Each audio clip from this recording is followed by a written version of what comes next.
A gente já tá até... Ó, já tá valendo, hein? Ia fazer, porque vai ter, né? Tem como colocar o assist ali fazendo a cobertura.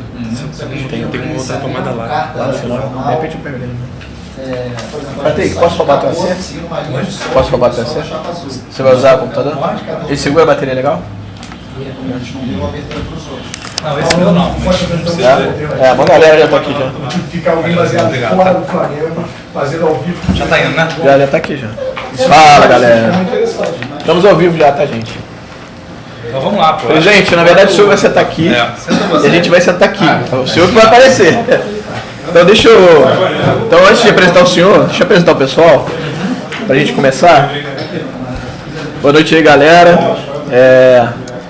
Muita alegria que a gente hoje vai entrevistar o candidato à presidência do Flamengo pela Chapa Azul, o Eduardo Bandeira de Mello, já está aqui com a gente. A gente pede desculpa pelo atraso, na verdade atraso meu, mais até, porque a gente demorou aqui com a configuração, o presidente acabou até chegando na hora. Então eu vou apresentar a galera primeiro, que vai estar aqui com a gente para fazer a sabatina, né? No bom sentido. E aí depois eu apresento o presidente e a gente começa. Tá? Então primeiro que eu queria apresentar o Patrick Selene, que liberou aqui a área para a gente fazer aqui a entrevista. Tem sanduichinho, tem Coca-Cola, alto nível aqui. Então o Patrick falou que queria que você sentasse aqui, desse seu boa noite, desse seu destaque. É rápido a gente começar logo. Fala, galera, tudo bem? Mais uma vez aqui para... Senta, Catarina aparecendo. Opa! Senta. Então vamos lá. Entrevistar mais um membro e talvez o mais importante deles da Chapa Azul. Estamos aqui com o futuro presidente do Flamengo. Questão de 4 dias e o Flamengo vai mudar para muito melhor. Então, mais uma Tosacan, espero que vocês gostem. Espero que seja o sucesso que foram as últimas. Quem é o próximo? É o Arthur, né? Arthur Capela vai falar da base. Arthur Capela, meu camarada, Mengão Hepta. Boa noite, dá seu destaque aí, dá tua boa noite. Boa noite, pessoal. Bacana estar aqui, obrigado pela oportunidade aí, Tosa. Prazer estar com o nosso futuro presidente aí. Né? Base é renovação e a Chapa Azul é renovação também. Bora aí, vamos falar rápido para o presidente falar lá. Calão, isso. Muita gente. Calão é o representante do blog Mil Vezes Flamengo, está com a gente também. Calão, boa noite. Muito boa noite a todos, é um prazer estar aqui, Tosa, muito obrigado pelo convite, Patrick, Arthur, Pablo, muito orgulho de estar diante do nosso futuro comandante, e é isso, a gente tem certeza de que essa eleição do Flamengo ela é uma eleição diferente, e muito por conta de todo esse levante, essa revolução rubro-negra que está acontecendo, as pessoas se conscientizando, procurando informações, e é um prazer fazer parte da Tosacan, que é um elemento importantíssimo dessas eleições, sem dúvida alguma, e vai ser uma noite sensacional. Obrigado, Carlão. Agora é o Pablo, outro integrante do programa, Pablo dos Anjos, Pablo da BSC. Fala, galera, boa noite a todos, é um prazer estar aqui de novo, satisfação poder entrevistar o presidente Eduardo Bandeira, o futuro presidente, com certeza. Quem estiver vendo a gente aí, chama um amigo, o amigo chama um amigo, faz uma galera para chegar aqui, acho que o papo vai ser bem bacana. Depois isso na segunda também, né? É a última e a gente, se Deus quiser, se tudo der certo, segunda-feira a gente vai estar comemorando lá por volta de 9 horas, um novo momento para o Flamengo. Valeu, galera, vamos começar aí. Um abraço. Obrigado. Bom, então agora eu vou apresentar para vocês,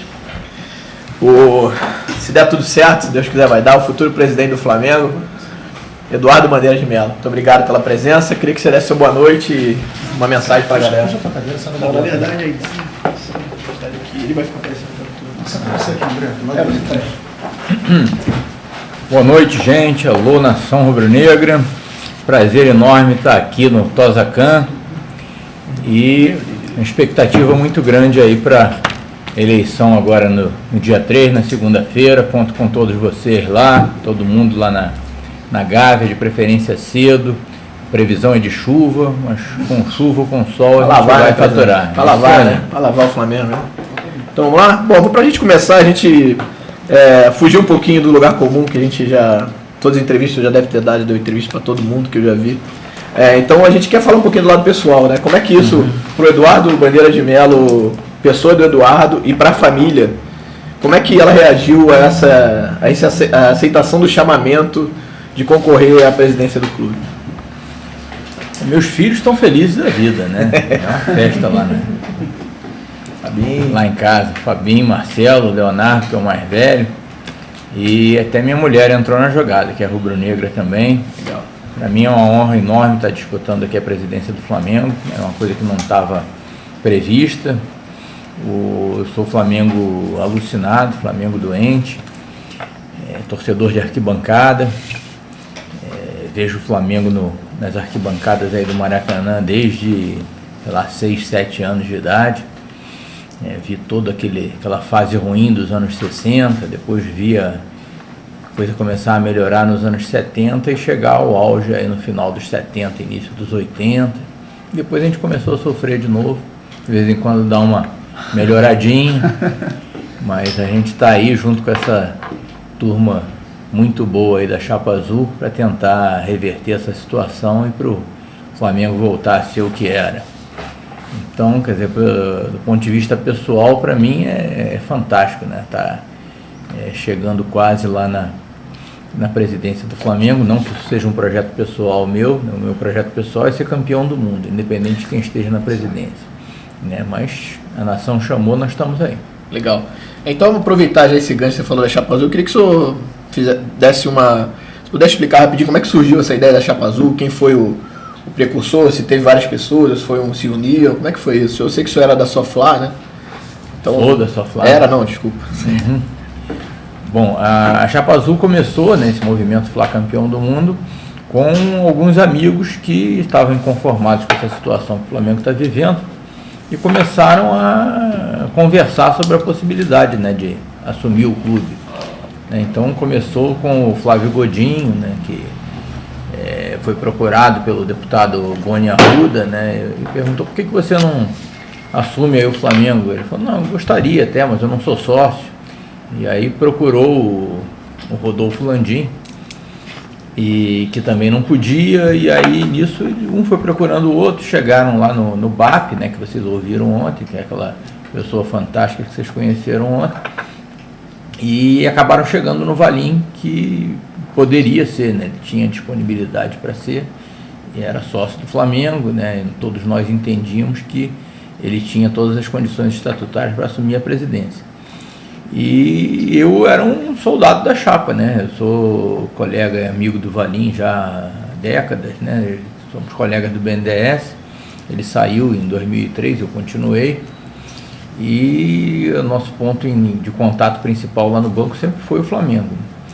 E quando o Valim foi lançado, algumas pessoas começaram a questionar a viabilidade ou não, do ponto de vista estatutário, dele manter a candidatura. Nós todos estávamos tranquilos, mas como existia a possibilidade, logo no primeiro momento, né, logo um dia depois daquele lançamento da candidatura no Cinema Leblon, ele me ligou, então, posso ir aí no banco? Pode, claro. Então, ele foi lá e perguntou, vem cá, está acontecendo isso, algumas pessoas estão questionando, eu queria saber se, no caso do meu impedimento, você poderia assumir a candidatura. E aí eu falei, é claro que posso, né? Torço para que não precise, né? Mas posso assumir. E aí a coisa começou a andar, e ele fazendo a campanha, e eu torcendo lá no meu canto, e aí de repente a comissão eleitoral do Flamengo homologa a chapa. Aí eu falei, pô, então não vou precisar mais entrar no lugar do Valim, né? Ficamos tranquilos. Mas aí houve aquele recurso para o plenário, né, para o pleno do Conselho de Administração, e aí a luz amarela acendeu de novo, e aí ele me procurou de novo, ó, tá de pé aquele negócio? Eu falei, tá, claro. E no dia ele acabou sendo impugnado, nós todos achamos que foi uma injustiça, mas respeitamos a decisão. Ele foi impugnado na noite do dia 8, na tarde do dia 9, eu já estava lá como candidato. As minhas certidões já estavam todas prontinhas, né, um pessoal que todos empresários de sucesso, né, e então não poderiam falhar no planejamento. Então o planejamento estava todo feito. Dia 9 eu assumi a candidatura e não mudou nada, né? Continua sendo a chapa azul do Valim, do BAP, do Godinho, do Rodolfo, do Cláudio, do Póvoa e minha também. Então, calhou de eu estar aqui na cabeça da chapa, mas é um grupo muito bom, é um grupo que vai mudar o Flamengo, vocês podem ter certeza. Legal. Minha última pergunta aqui nessa primeira parte, na parte pessoal, você já até falou qual é o seu maior sonho dentro do Flamengo, não sei se como torcedor, como gestor, que você falou de ser campeão do mundo, mas ele se mistura ou não? De repente como gestor, se eu tenho um outro sonho dentro do Flamengo? Ou é... O Qual seria objetivo esse? principal é ser campeão do mundo, não só no futebol, em tudo, né? A gente quer ganhar tudo, né? Cuspe em distância, basquete, remo, vôlei, o que tiver, né? Vestiu o rubro-negro, né? A gente está torcendo. Agora, para chegar a ser campeão do mundo, né? Existe uma série de objetivos, né? Que nós temos que atingir, que tem a ver com essa reformulação da gestão que é a nossa principal bandeira. Então a gente entende que para o Flamengo ter um nível de excelência esportiva, social, nós temos que revolucionar aquela gestão. E essa equipe que a gente está trazendo para o Flamengo tem todas as condições de chegar a esse objetivo, né? Acho que poucas empresas no Brasil e no mundo têm condições de ter uma diretoria como que o Flamengo vai ter, né? Pessoas altamente bem-sucedidas, né? Com uma tradição de respeitabilidade, de credibilidade, uma reputação acima de tudo. Então, é uma oportunidade que eu acho que o Flamengo não pode deixar passar. Legal. Vou passar então a palavra para Patrick. Por favor, Patrick, vamos lá. A gente vai falar de mandato e agora de projeto da chapa. Por favor. Eduardo, em todas as entrevistas que eu fiz e nos últimos dias no Twitter, eu tenho colocado o tempo inteiro, e acho que eu estou até ficando chato, que para mim a grande diferença do grupo, além obviamente das pessoas, é um modelo de gestão completamente diferente do modelo de gestão que se pratica hoje. Exatamente. E mais até do que isso, se você comparar com as outras candidaturas, eles trocam pessoas, mas o modelo de gestão é praticamente o mesmo que existe hoje. O de vocês é completamente diferente. Eu acho que assim, todo mundo que está assistindo, eu acho que já assistiu, a gente fala sobre isso. O que eu queria já entender um pouquinho da grande diferença que existe, que vai ter um conselho de vice-presidente, abaixo desse conselho tem um diretor executivo e abaixo desse diretor executivo algumas áreas, todas com orçamento próprio, com meta, com estratégia bem definida. O que eu queria entender de você qual é o papel do presidente nessa engrenagem toda. O presidente é o líder desse conselho, o presidente recebe estratégia desse conselho e gerencia o diretor executivo. De que forma que o presidente atua, e a palavra final eu imagino que seja sempre do presidente. Então, eu queria que você contasse um pouquinho para a gente, efetivamente, qual é a função do presidente nessa nova engrenagem que a gente vai viver a partir do dia 4.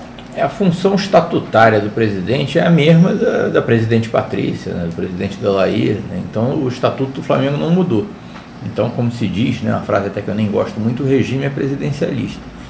Então o presidente tem uma série de obrigações estatutárias que eu vou cumprir, né? E esse conselho diretor, né, que vai ser composto por todo o conselho gestor, né, vai ser composto por todos esses vice-presidentes, eu vou fazer parte dele, né? É natural que o presidente tenha talvez uma dedicação ao clube no dia a dia um pouco maior do que a desses vice-presidentes, né? E eu estou me preparando para isso, estou me aposentando no BNDES, não vou parar de trabalhar, mas a atividade que eu vier a ter seguramente não vai atrapalhar a atividade que será necessária como presidente no Flamengo. Eu acho que muita coisa na parte de representação vai acabar sobrando, né, para o presidente. É claro que os vice-presidentes vão poder participar disso mesmo, mas o essencial é que a gente vai trabalhar com administração compartilhada, né? Vai ser uma gestão compartilhada. Todos esses vice-presidentes que vão fazer parte do comitê gestor, eles se dão muito bem pessoalmente, e eles têm, né, um norte que é o mesmo, né, que é o bem do Flamengo. Então não existe vaidade pessoal, né? Como eu falei aqui, a presidência não é um projeto pessoal meu, não era de nenhum deles. O que todo mundo quer ali nesse grupo é ver o Flamengo campeão do mundo. E é para isso que a gente vai trabalhar. Então, acho que o funcionamento desse comitê gestor vai ser o mais harmonioso possível. Legal, pulando um pouquinho para a eleição e para tudo que vem acontecendo nos últimos tempos aí, a Chapa Azul cresceu de uma forma assustadora se você comparar com 3 meses atrás em relação ao que a gente tem hoje. E é uma campanha completamente diferente da campanha que a Patrícia faz, uma campanha totalmente diferente da campanha do Jorge Rodrigues, é uma campanha totalmente de fora para dentro. A sensação que a gente tem, a gente que frequenta as redes sociais, é que a cada 10 rubro-negros, 9 querem a Chapa Azul no comando.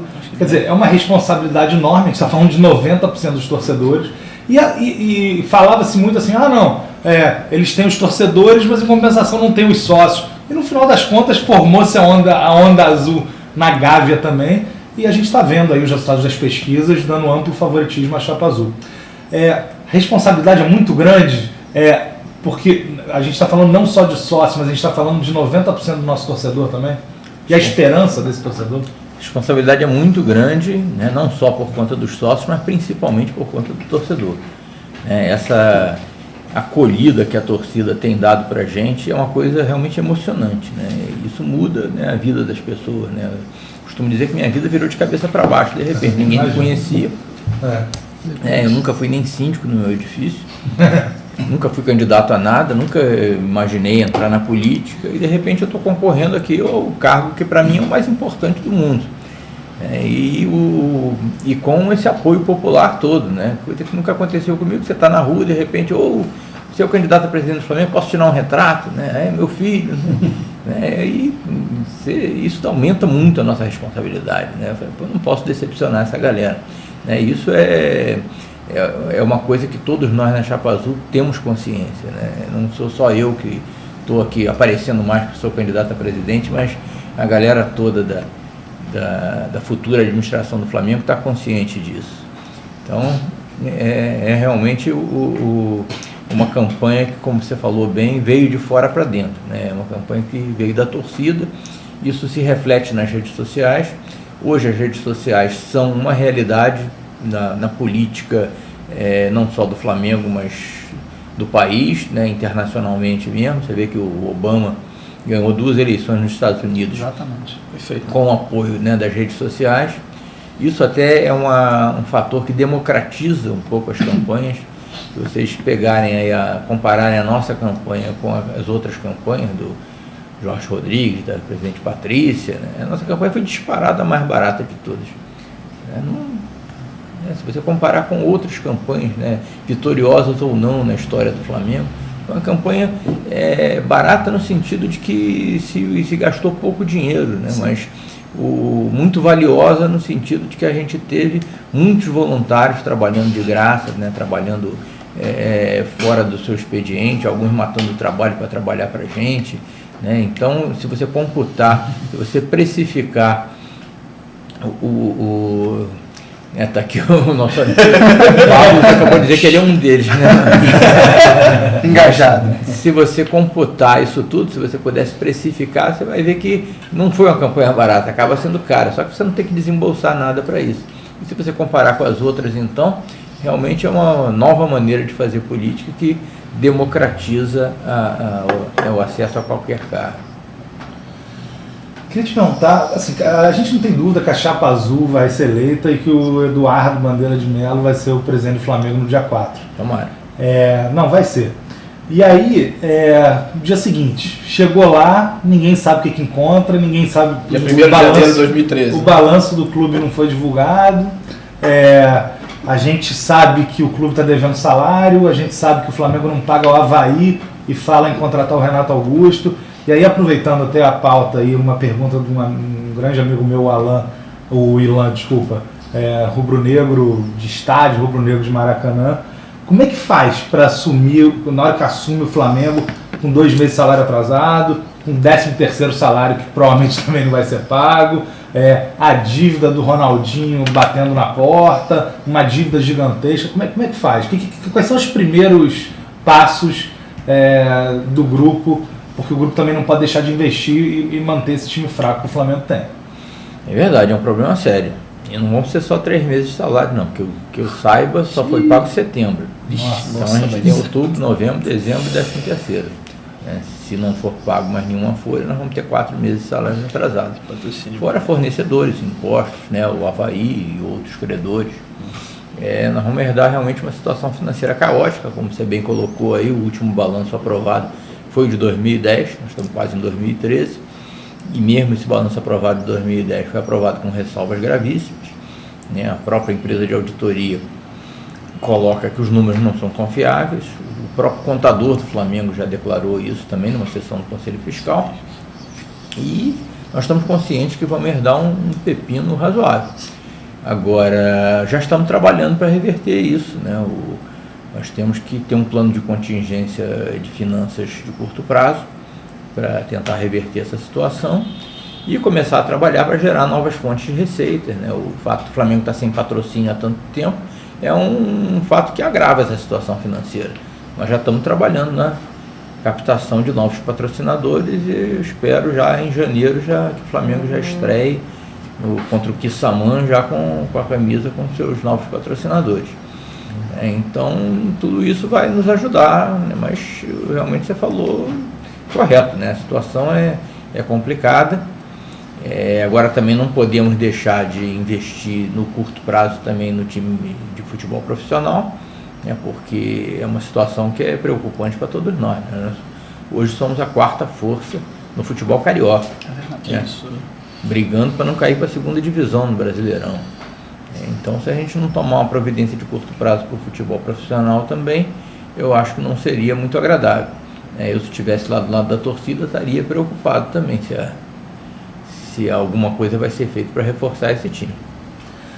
Vou fazer minha última pergunta dessa fase, que aproveitando que a gente está falando de recursos, de patrocínio, a gente sabe que tem uma possibilidade de um contrato com a Adidas bem maior do que o contrato que a Olímpicos paga ao Flamengo hoje. E na entrevista com o BAP ele foi muito claro, dizendo que o Cláudio já tinha falado alguma coisa sobre isso, e o BAP foi muito claro, dizendo que até gosta da ideia, mas não num contrato de 10 anos, da forma que da forma que parece que foi visto o contrato, parece que não é exatamente o interesse de vocês. A minha dúvida é o seguinte, aí hoje saiu uma notícia, se não me engano, na Folha de São Paulo, dizendo que a Nike também quer patrocinar o Flamengo, que está oferecendo um pouquinho mais. Então a gente está falando de Olímpicos, Nike e Adidas. Vamos dizer agora que a Adidas não queira mudar o que foi acordado, mudar o contrato que está sendo proposto. Ainda tem espaço para voltar numa conversa com o Olímpicos, depois de tudo que aconteceu? Obviamente é um grupo novo. E eu queria saber um pouquinho do que você pensa do contrato da Adidas, enfim, e de tudo que está sendo feito com o Olímpicos também, né? Eles nem começaram a conversar conosco, né? Enquanto as conversas foram com a diretoria que está no poder no momento. Então a gente entende que um contrato tem que ser bom para as duas partes e a gente espera ter espaço para poder negociar esse contrato com a Adidas, se for ela mesma, né? Mas se não, outras possibilidades podem, né, ser consideradas. O BAP já colocou aqui ontem, né, que é um contrato que aparentemente tem números bem melhores do que o da Olímpicos, mas um contrato de 10 anos que não prevê nenhuma cláusula de reajuste além da inflação, né? Então, hoje em dia, quando você faz um contrato de longo prazo, você tem que ter momentos em que você reavalia o contrato, né, o equilíbrio financeiro do contrato.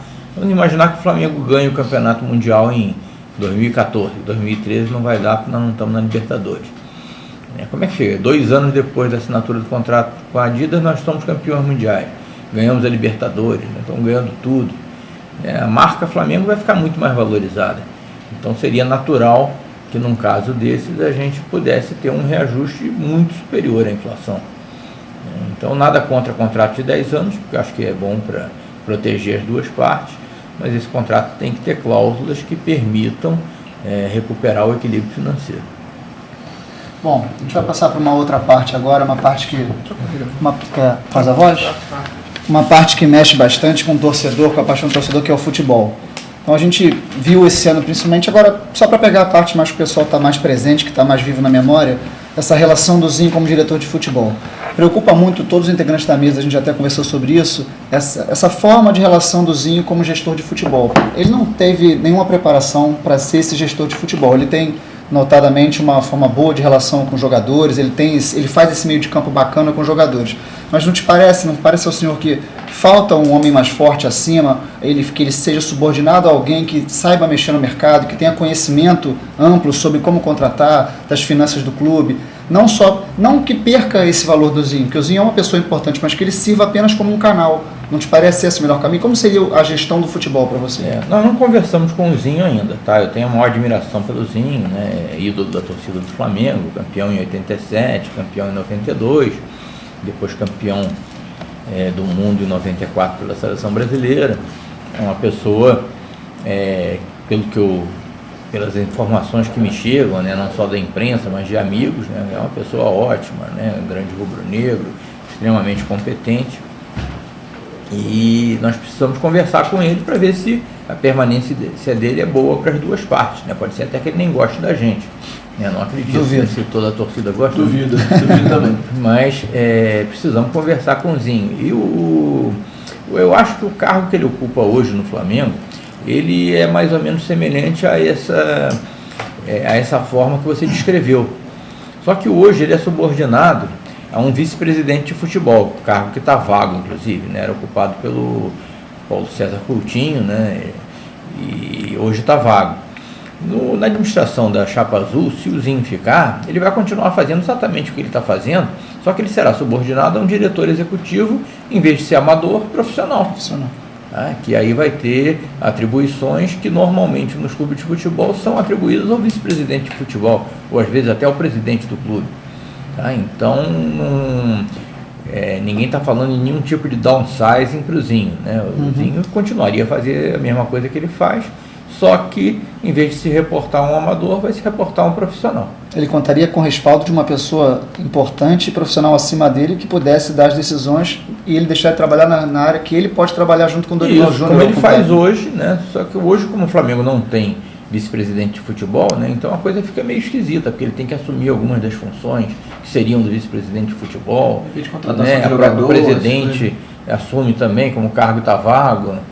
Então a ideia é recuperar o projeto original do cargo dele, né, se ele ficar conosco, é claro, né, e tendo acima dele na hierarquia, né, e ajudando ele um profissional, um diretor executivo de futebol remunerado. De certa forma ele é cobrado até de uma forma injusta pelo cargo que ele ocupa, porque ele não está preparado e ele não faz a função que muitas pessoas pensam desse diretor executivo de futebol. Eu não diria que ele não está preparado, né, para fazer o que ele faz hoje, né, de ser um diretor, um gerente de futebol, né, para lidar com os jogadores, trabalhando nas 4 linhas, né, eu acredito que ele esteja preparado. Inclusive ele foi dirigente e um dos donos do Nova Iguaçu, né? Então alguma formação ele tem, sem contar a vivência que ele tem no futebol enorme, né? Que ele começou garoto lá em 85 pelo Flamengo, né? E passou, né, por Palmeiras, Grêmio, jogou no exterior, e eu acredito que tudo isso, né, mais a boa formação que ele tem, familiar e intelectual, o torna uma pessoa preparada para exercer esse tipo de função. Mas uma função a nível mais estratégico deve ser dada a um diretor executivo remunerado. Pode ser até que no futuro, quem sabe, o Zinho, como acontece com todos nós, né, nas nossas carreiras, né, ele possa vir a ser um diretor executivo, né, a nível estratégico. E vocês têm nomes em mente? Esses nomes já existem? Desculpa, eu não tenho como não perguntar isso. Não, eu entendo que você tem que perguntar, mas você também vai entender que eu não posso falar, né? Porque... Não, mas tem nomes. Não, já estamos negociando com alguns. Alguns nomes estão em negociação. Estão negociando. Exatamente. Isso é importante. A gente tem que trabalhar desde já, porque... Perfeito. E permanecendo nessa parte de jogador, relação com o Zinho, com o profissional, a torcida está carente. A gente, no triênio Patrícia Marinho, no triênio gestão amarelo-ouro, que se auto-titula assim, a gente teve um título carioca, 2 lutas contra rebaixamento e um 4º lugar. Me parece muito pouco para as tradições do Flamengo. Eu te pergunto o seguinte, a torcida do Flamengo de repente pode ter um presente de Natal? Olha, pode ter, mas eu não vou prometer, né, porque não tem nada engatilhado, né? Acho que essa fase com a Chapa Azul, essa fase aí de promessas falsas, né, para satisfazer a imprensa, e acaba que não satisfaz nem a imprensa nem a torcida, porque você dá uma informação que depois não se revela verdadeira, não interessa a ninguém, né? Poderia dizer, não, aqui não, presente de Natal nós estamos tentando aí o Messi, o Neymar e o Cristiano Ronaldo. Tá bom. Dos 3, quem sabe 2 até o Natal e o outro até o Ano Novo. Se o senhor trouxer um deles, eu acho que a torcida vai ficar tranquila. Eu também ficaria, né? Essa fase passou, gente. Nós vamos trabalhar, né, dentro de um esquema profissional, profissionalismo, né, e dentro da realidade. Acho que a torcida vai preferir sempre que eu seja sincero. Eu e os colegas que vão trabalhar comigo, né, provavelmente esse tipo de informação vai ser passada para vocês sempre pelo diretor executivo de futebol. Tá? Como hoje eu estou aqui como candidato a presidente, e é inevitável que esse tipo de pergunta surja, né? A gente tem que responder. Mas dentro de um esquema normal de funcionamento do Flamengo, isso seria uma atividade para o nosso diretor executivo. E eu queria te perguntar, eu sei que isso não vai passar por você, porque você vai ser o nosso presidente, mas, na sua opinião, qual é o perfil de jogador que o Flamengo tem que trazer? Vou completar, a gente trouxe o Ronaldinho Gaúcho, que no primeiro momento foi uma grande festa para o Flamengo e se revelou um grande fracasso a longo prazo. A longo prazo não, a curtíssimo prazo, na verdade. Tem outros jogadores que claramente, eu prefiro não citar nomes, até para não ser injusto, mas jogadores que você claramente vê que não vestem a camisa, que não merecem estar no Flamengo. Então, qual é o perfil de jogador que você acha importante o Flamengo contratar e a Chapa Azul, a partir de agora, do dia 1º de janeiro, buscar no mercado? Tem que ser um jogador que tenha dedicação ao trabalho, né, que seja um craque dentro e fora do campo, que principalmente que respeite a camisa do Flamengo. Tá? Acho que dentro do elenco do Flamengo tem vários jogadores que atendem esse requisito. Mas muitas vezes a gente traz um jogador e o Flamengo tem aquela fama, né, o Flamengo é um clube que é mal pagador, em que os jogadores são boêmios, né, então às vezes um jogador vem para o Rio de Janeiro e acha que ele vai viver na boemia, que vai virar à noite e depois chegar no treino e tudo bem, chegar no treino sem condições e tudo bem. Isso aí efetivamente a gente não pode permitir, né? E eu tenho certeza que hoje o Zinho já está cuidando desse tipo de coisa. Mas o perfil dos jogadores que a gente quer são jogadores que tenham qualidade técnica, que sejam dedicados ao trabalho e que honrem a camisa do Flamengo. Perfeito. Minha última pergunta nesse módulo aqui acho que a principal crítica à gestão Patrícia Amorim foi ter deixado o carro-chefe do Flamengo, que é o futebol, em segundo plano ou até em terceiro plano. Então eu te pergunto, eu acho que acaba sendo uma pergunta retórica, mas eu quero perguntar mesmo assim até para o pessoal que está assistindo ver. O futebol do Flamengo vai ser prioridade para a gestão Flá campeão do mundo? Com certeza absoluta, né? O futebol, se não fosse o futebol, nós não estaríamos aqui conversando, né? O futebol é a paixão da torcida do Flamengo e vai ser sempre a nossa prioridade. O que não quer dizer que nós vamos relegar a segundo plano, né, os esportes olímpicos, a Gávea, o Remo, pelo contrário, nós vamos melhorar em tudo isso. Mas é claro que a grande paixão da torcida do Flamengo é o futebol. Tá certo. Só antes de passar para o Arthur, eu queria dar um alô para algumas pessoas que estão seguindo a gente. Para a Leila da campanha do Soflá também. Oi Leila, tudo bem? Bruninho, Pedrada, Rubro Negro, o Hermes, o Infuflá, o Urubuzado, tem uma galera bem bacana, depois a gente vai passando mais alguns nomes. Arthur, é contigo. Bom, presidente, a ideia agora é a gente abordar a base. Eu acompanhei muito os jogos da base na época do Zico, depois naquela geração fantástica do Djalminha, Marcelinho, agora com essa geração fora de série, que na minha opinião, depois da geração de 91, a gente teve um gap, um terreno muito árido, muito tempo. Hoje a gente tem a melhor geração desde 20 anos depois, o que é um absurdo ter um gap tão grande, mas hoje a gente volta a ter. E eu sei que o senhor também acompanhava os jogos da divisão de base, já vi a apresentação na reunião de segunda-feira, falando do Gerson, da história toda do passado. Eu queria entender primeiro como é que vocês veem esse investimento na divisão de base, como isso vai ser feito, como é que vocês acham que pode melhorar o que é feito hoje? Divisão de base, investimento na divisão de base é fundamental para o Flamengo. Tá? Os grandes clubes, os grandes times da história do Flamengo foram formados sempre a partir de jogadores da base. Só que nós temos que formar, nós temos que desenvolver esses jogadores e temos que mantê-los no Flamengo. Então, nessa reunião de segunda-feira, né, não sei se os nossos telespectadores, nossos internautas aqui, alguns deles tiveram a oportunidade de ver, né, eu conto mais ou menos a história da divisão de base do Flamengo desde que eu comecei a acompanhar futebol, né, que sempre foi marcada pela formação de bons jogadores, mas depois pelo desperdício desses jogadores, né, pela venda, muitas vezes, a preço de banana de muitos dos jogadores formados. Aí eu falo desde o Gerson, né, que foi o primeiro grande jogador que eu fiz surgir na base do Flamengo, e era um jogador fantástico, só não foi para a Copa de 62 porque ele estava machucado, e quando ele se recuperou, operou o joelho, né, na época, quando se operava o joelho, ficava 6, 7 meses, né, fora de ação, senão ele certamente teria ido para a Copa do Mundo de 62, teria sido bicampeão lá no Chile. E quando chegou em 1963, o Flamengo vendeu o Gerson para o Botafogo, né?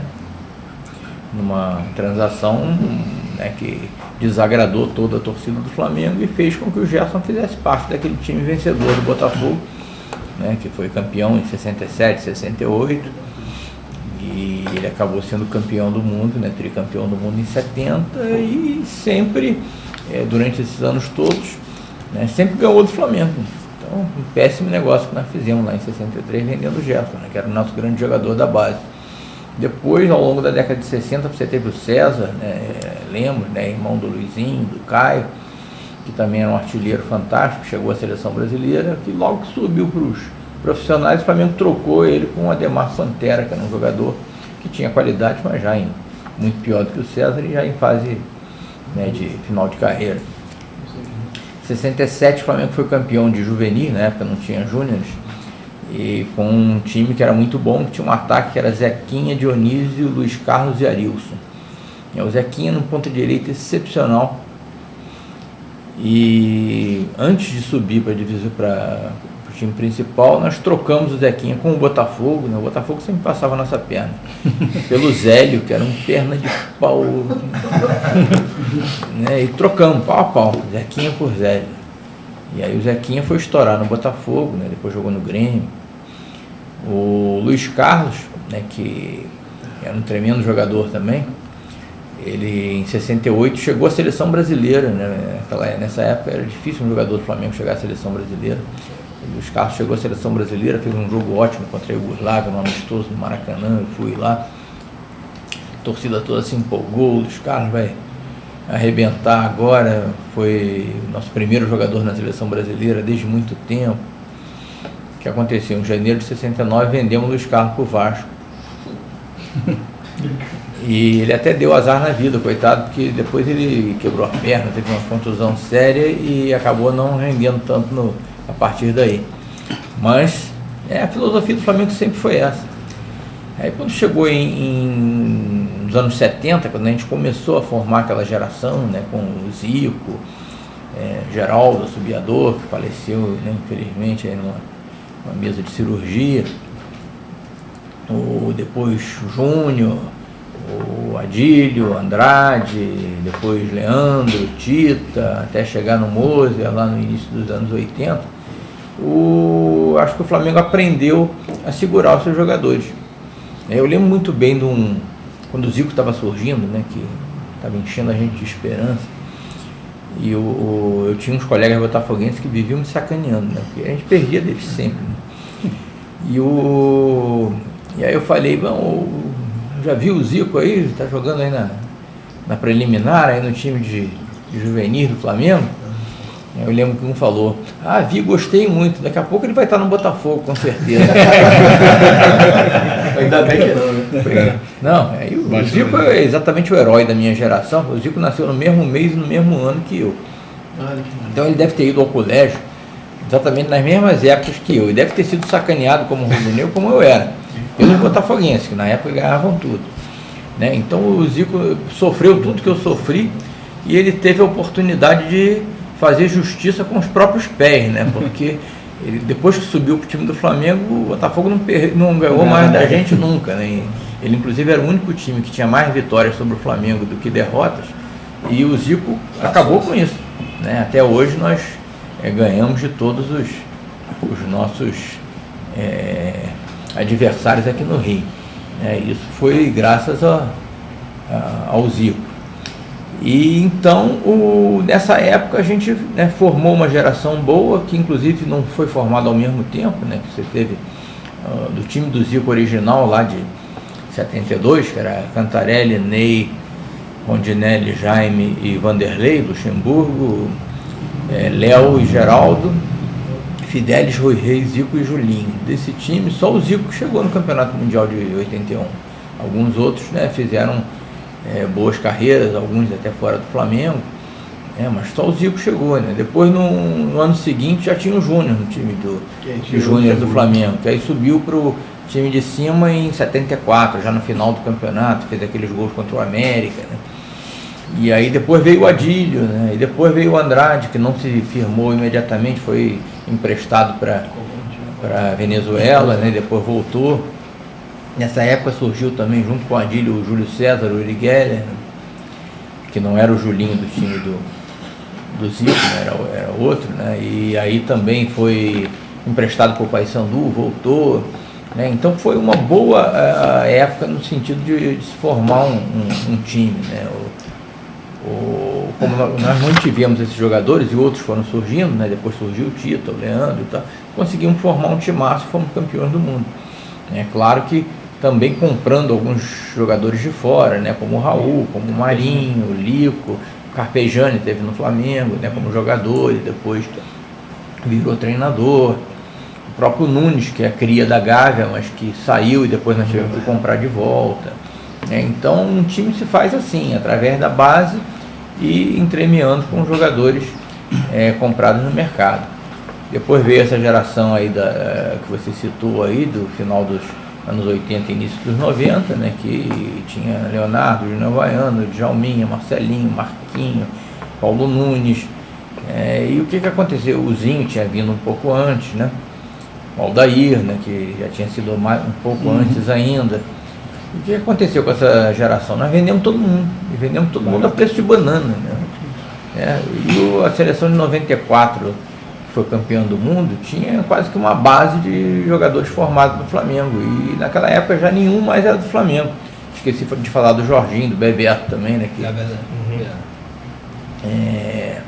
Então a gente formava e vendia, né? Depois dessa geração formamos alguns jogadores, né? Já não um time completo, né? Mas de vez em quando surgia um, tipo o Sávio, por exemplo, que surgiu no Flamengo lá para 95, né?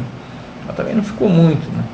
Agora a gente tem essa oportunidade de ter essa geração aí que tem jogadores altamente promissores, né? Como o Matheus, como o Adrian, como o Rafinha.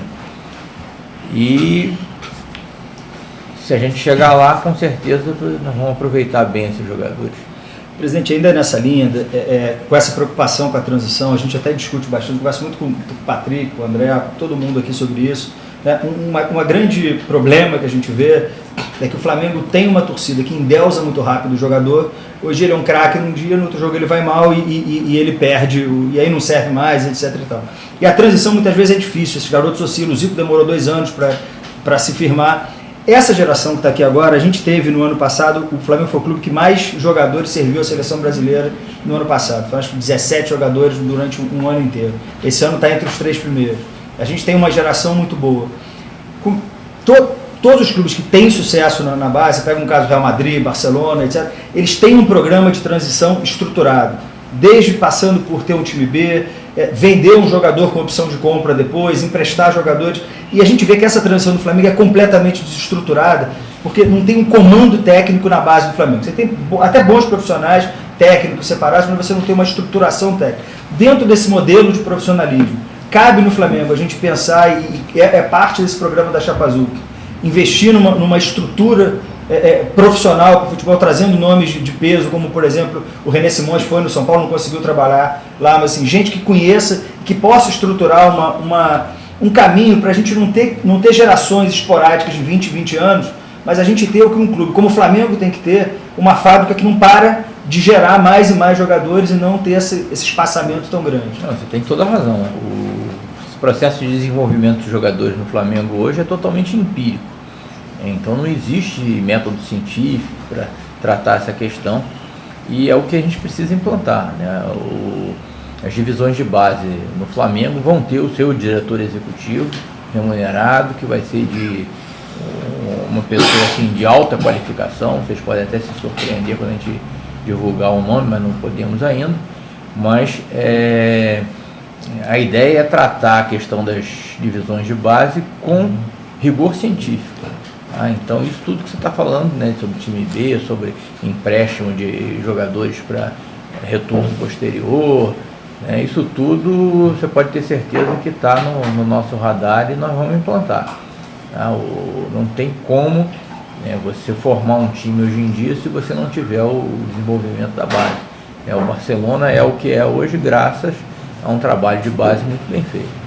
A última pergunta, só para fechar rápida, uma das poucas coisas que a gente viu acontecendo relativamente bem nessa gestão, mesmo com pouco recurso, com pouco foco, sem estrutura, alguns profissionais, como o Noval, no Brasil, eu não conheço nenhum deles, mas assim, você vê que tem profissionais ali na base que buscaram esse caminho, a gente conseguiu o resultado, trouxe muito jogador do Botafogo, Fluminense, Vasco, aproveitou a bagunça que estava lá, Muralha, Tomás, o Caio, que é da seleção sub-17, vários vieram de outros clubes, Lohan.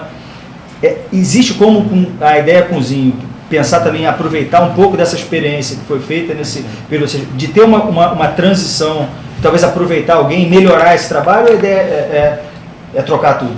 Não. Porque nós não temos por que trocar alguma coisa que está dando certo, né? Então, ainda que o trabalho da base seja um trabalho empírico, a gente sabe que tem bons profissionais trabalhando ali. Existe uma inteligência, né, que precisa ser melhor desenvolvida. Tá? Então, os bons profissionais serão, com certeza, mantidos, e esse processo de captação de jogadores que você falou aí, inclusive com observação em outros clubes, vai ser continuado. Agora, nós não só trouxemos alguns jogadores de outros clubes, como perdemos também, né? Você vê esse time do Botafogo, aí esse menino Jadson, que joga no meio do campo, saiu da base do Flamengo, veio daquele convênio do CFZ, né? Que inclusive acho que isso foi um grande tiro no pé, foi esse convênio do Flamengo com o CFZ, que na minha opinião foi um excelente negócio do Flamengo, né? Ter sido tão bombardeado e alguns jogadores, né, a gente ter perdido, né? Hoje, se a gente tem um Rafinha, que para mim é um talento fantástico, né? Veio desse convênio, né? Esse Douglas Baggio, que está no Sub-17, que fez 70 e tantos gols esse ano, né? Também veio desse convênio. Não sei como é que ainda tem gente que consegue falar mal disso, né? Tá bom, passa a bola pro Carlão. Deixa eu só, rapidamente aqui, eu vou seguir a tradição dos intervalos dos breaks dos módulos e dar um alô pra galera. Mandar um abraço pro Pedro Guios, pro Sobre Flamengo, pro Fabiano Lenda, pro Fabinho, nosso grande amigo também, Paulo, J. Barros, Camisa 10, Luiz André CRF e o Flá Nostalgia. Depois a gente manda mais, galera. Presidente, vamos falar de Gávea? Vamos. A sede da Gávea, que é o orgulho da gestão atual, né? O suposto trunfo de Patrícia Amorim, que fala que tudo está maravilhoso, que houve reformas sensacionais e que hoje, tanto é que é tão orgulho que ela, quando se refere ela se fala ao sócio, ela não fala à nação rubro-negra. Qual a avaliação que a Chapa Azul faz das condições atuais da sede da Gávea? Deixam muito a desejar. Tá? A gente até reconhece que houve alguma melhora em relação a administrações anteriores, mas é uma melhora que está longe de ser o que o sócio do Flamengo merece. A Gávea deveria estar inserida no circuito turístico carioca. Quantos rubro-negros estão me vendo agora aqui pelo Tosacan, morando fora do Rio, que gostariam de vir ao Rio de Janeiro um dia visitar, e em vez de ir ao Pão de Açúcar, antes de ir ao Pão de Açúcar, ao Cristo Redentor, e visitar o templo do futebol, né, do Flamengo, né, visitar a sua casa, que é a Gávea. E, no entanto, você não tem estrutura para atender turista ali. Quanta gente no exterior conhece, ouve falar do Flamengo e tal, e vem aqui, e se chegar lá na Gávea, não vai encontrar ninguém que saiba falar inglês para orientar um turista ali dentro. The members on the table. Isso. O Boca Juniors todo mundo vai a Buenos Aires vai ver o Boca, né? E passa por dentro, faz todo um tour pela história do Boca Juniors, sai lá na lojinha do Boca Juniors. O inglês dos recepcionistas da Gávea lá deve ter sido ensinado pelo Joel Santana. Mas então a gente planeja para a Gávea, né? Planejamos algo muito melhor do que está. Nossa ideia é fazer um plano diretor, já tivemos contato com arquitetos, e não só ali no parque aquático, no tênis tem muita coisa para melhorar. O Flamengo deveria ter um ginásio, um ginásio para 4, 5 mil espectadores, para colocar o seu time de basquete ali. Ali na Zona Sul não tem um ginásio. E o próprio estádio da Gávea, ele ao lado do Maracanã, pode ser uma solução para o Flamengo, para jogos de menor apelo, para as divisões de base mesmo, que eu sempre fui fã de divisão de base, eu sempre gostei de ver os jogos do Flamengo, dos juvenis, dos júniores, né? Então, se os jogos que o Flamengo mandar num estádio mais confortável na Gávea, eu acredito que isso possa ser estimulado e a torcida aí, né? Não é só malucos que nem eu que íamos, né, a Rua Bariri ver Flamengo e Olaria de juvenis, né? Mas acredito que se isso daí for bem explorado, isso pode ser um atrativo também. Então a Gávea realmente pode melhorar muito. Reconheço que houve alguma melhora nessa administração, mas muito longe do que a gente merece. E tem algum projeto a curto prazo? Alguma prioridade zero, assim? O que a gente vai fazer a partir do primeiro dia que você... Quais são as novidades que o torcedor do Flamengo, o sócio do Flamengo, vai encontrar nos primeiros tempos da gestão Eduardo Bandeira de Mello? Você diz em relação à Gávea ou em relação à Gávea? Olha, em relação à Gávea, nós estamos agora exatamente conversando com os sócios, né? Amanhã mesmo, às 8 horas da manhã, tem uma reunião com o pessoal do waterpolo. Então nós estamos ouvindo essas sugestões para ver o que é mais emergente, tá? O que é mais emergencial. E aí nós vamos atacar esse tipo de coisa. Hoje, né, a gente teve esse episódio lamentável lá desse incêndio, né? Eu até estava lá na hora.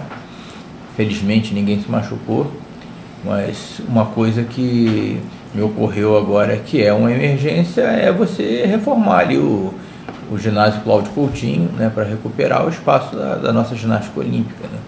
O prejuízo foi grande e eu acredito que, não sei nem se não vai ser necessário reconstruir o ginásio. Então, acho que talvez do ponto de vista de Gávea, o mais urgente, né, seria trabalhar ali o ginásio Cláudio Coutinho. Uhum. Para falar ainda sobre o episódio do incêndio, esse episódio lamentável, hoje a Chapa Azul publicou uma nota, né, em solidariedade ao clube, oferecendo os esforços que fossem possíveis para ajudar a superar essa situação. Mas eu queria pedir ao senhor para falar um pouco mais sobre isso, falar um pouco do que foi essa nota, para que todos tenham a oportunidade de conhecer a posição da Chapa Azul em relação a esse episódio lamentável.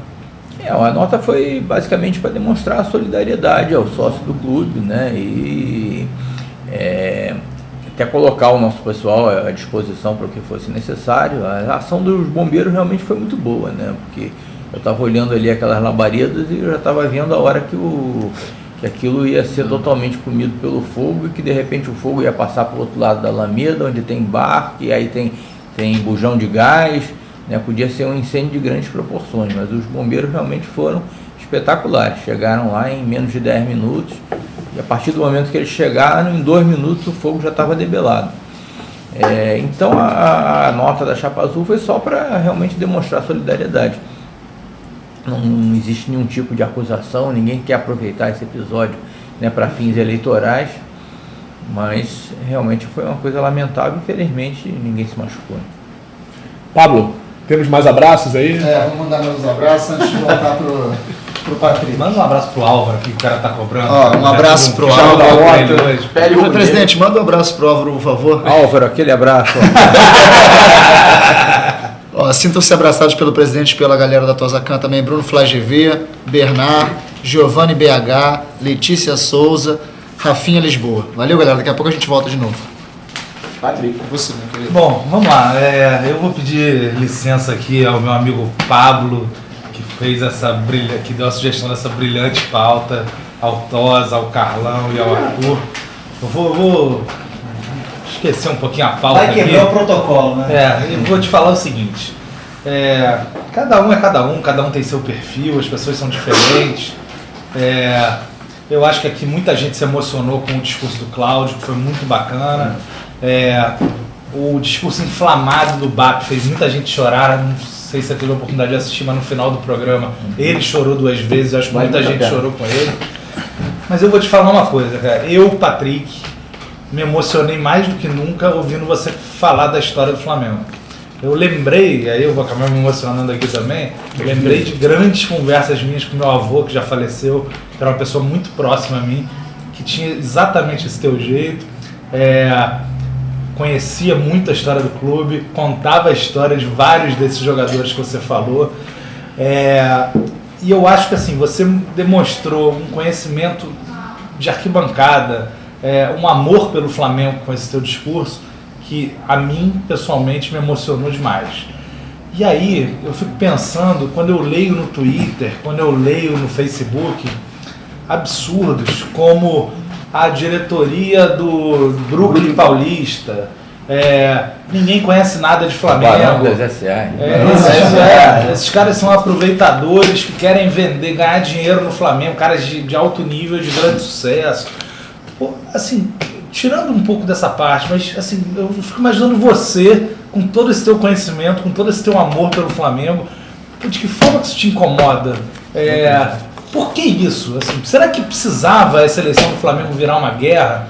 Será que não podia ser de uma outra forma? Como o Bap falou, no fundo nós somos todos rubro-negros, né? Óbvio que o lado político pesa e tem uma hora que as coisas não são tão mansas, mas precisava ser assim do jeito que está sendo? O que você sente? Como é que você sente isso?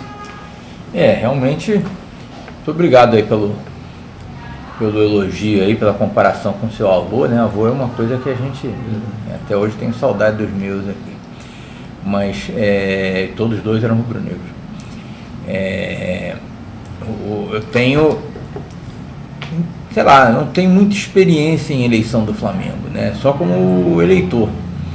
Agora esse tipo de tiroteio, né, que a gente vem sofrendo, eu só posso atribuir isso a, sei lá, desespero, né?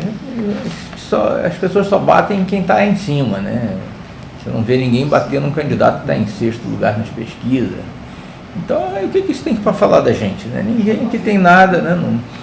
Então, se pegam nessa coisa, eles são empresários, são executivos, então o que eu tenho para falar é que, de repente, eles podem querer transformar o Flamengo numa SA e retalhar o clube e dilapidar o patrimônio dos sócios proprietários. Não é nada disso, né? Algumas dessas pessoas, né, sabem que não é nada disso, né? Mas de repente eles até se divertem com isso, né? Tem um que me encontrou uma vez e falou, não, eu vou te dar porrada lá na internet e tal, mas não é nada pessoal, não. Figura folclórica do Flamengo e tal. A gente tem que levar até um pouco na brincadeira, né? Tem a impressão que o sócio do Flamengo que está lendo aquelas coisas, sabe que não tem nada a ver, então deixa pra lá, a gente vai mudando isso aos poucos. Os caras vão me matar aqui, Eduardo, mas eu vou pular de novo.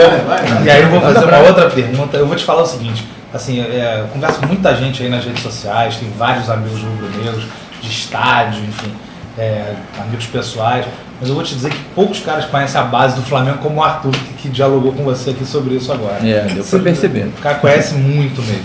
Mas eu queria só meter meu ponto em uma coisa que... Outro dia eu fui pegar a escalação do time do Flamengo de 81, aquela escalação que todo mundo sabe de cor. E aí quando você vai ver a idade dos jogadores, quando eles foram campeões do mundo, o Zico tinha 28 anos, o Nunes, se eu não me engano, tinha 28 anos.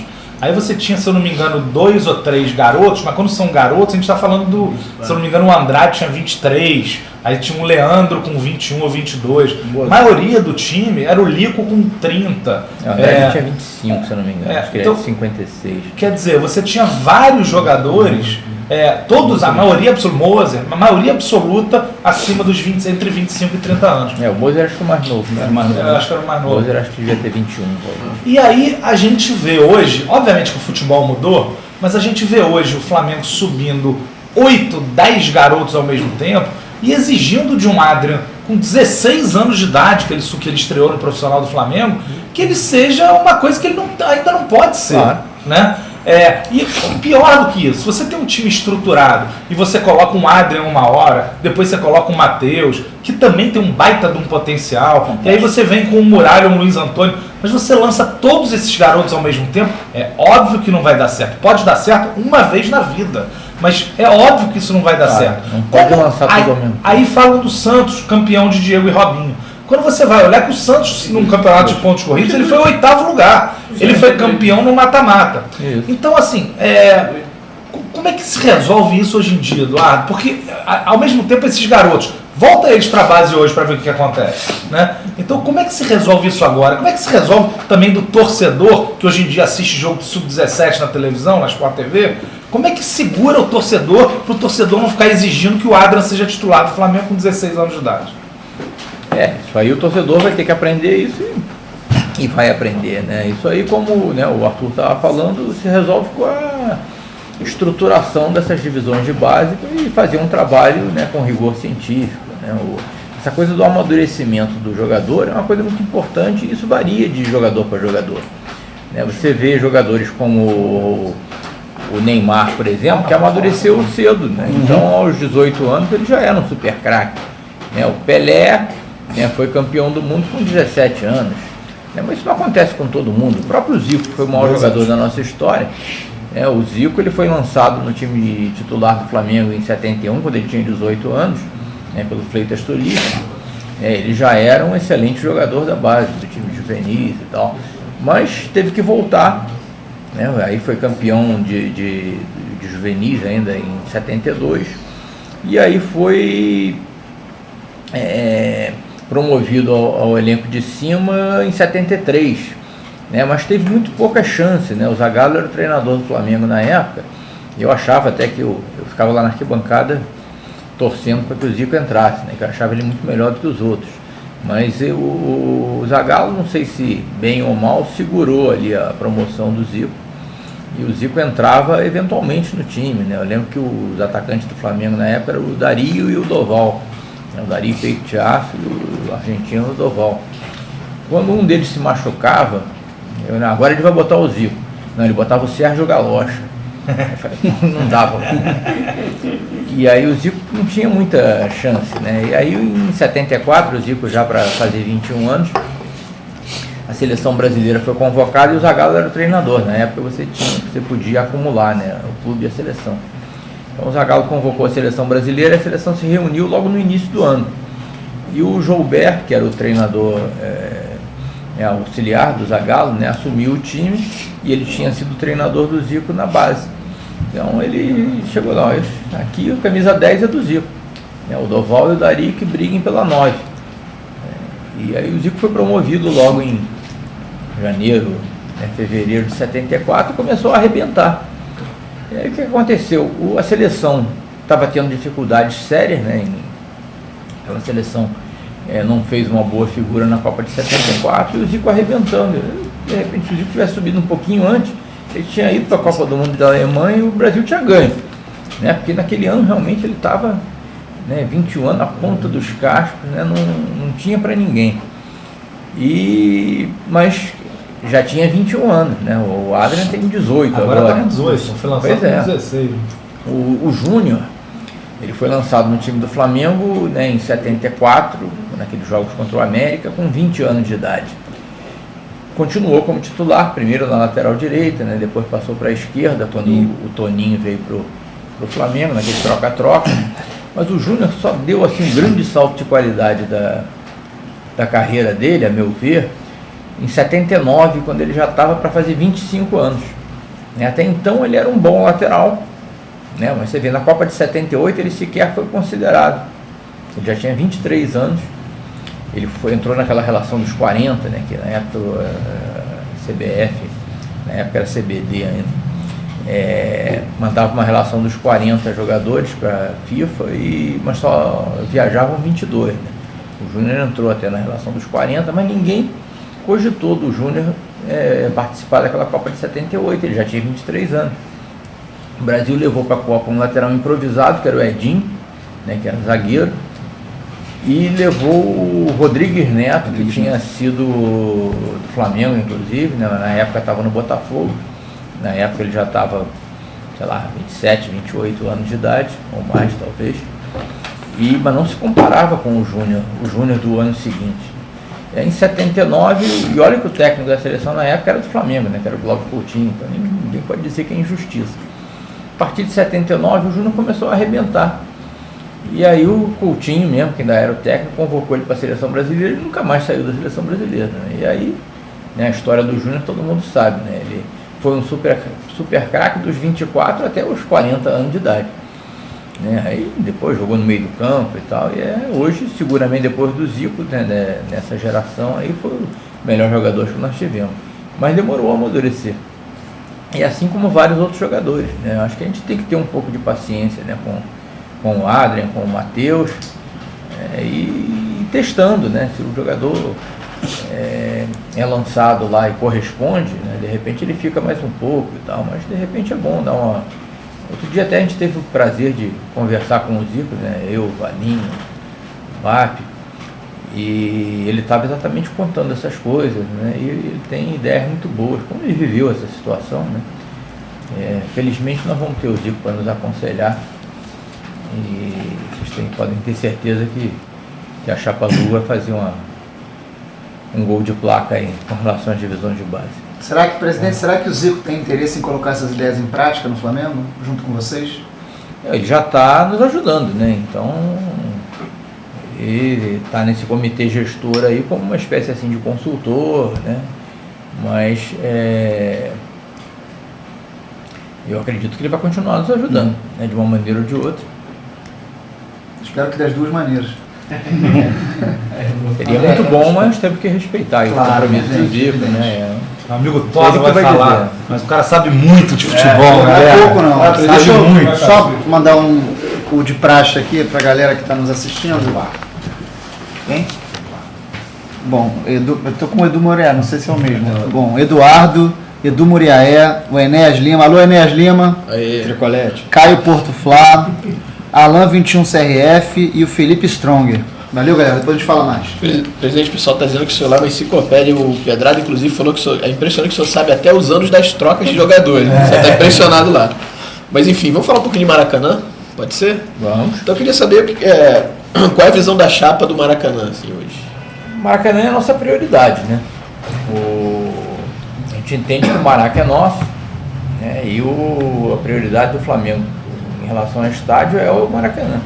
Então a gente gostaria de estar participando aí de um consórcio para disputar aí a licitação do Maracanã, né? Infelizmente esse modelo que foi colocado aí, né, não permite a participação de clubes de futebol.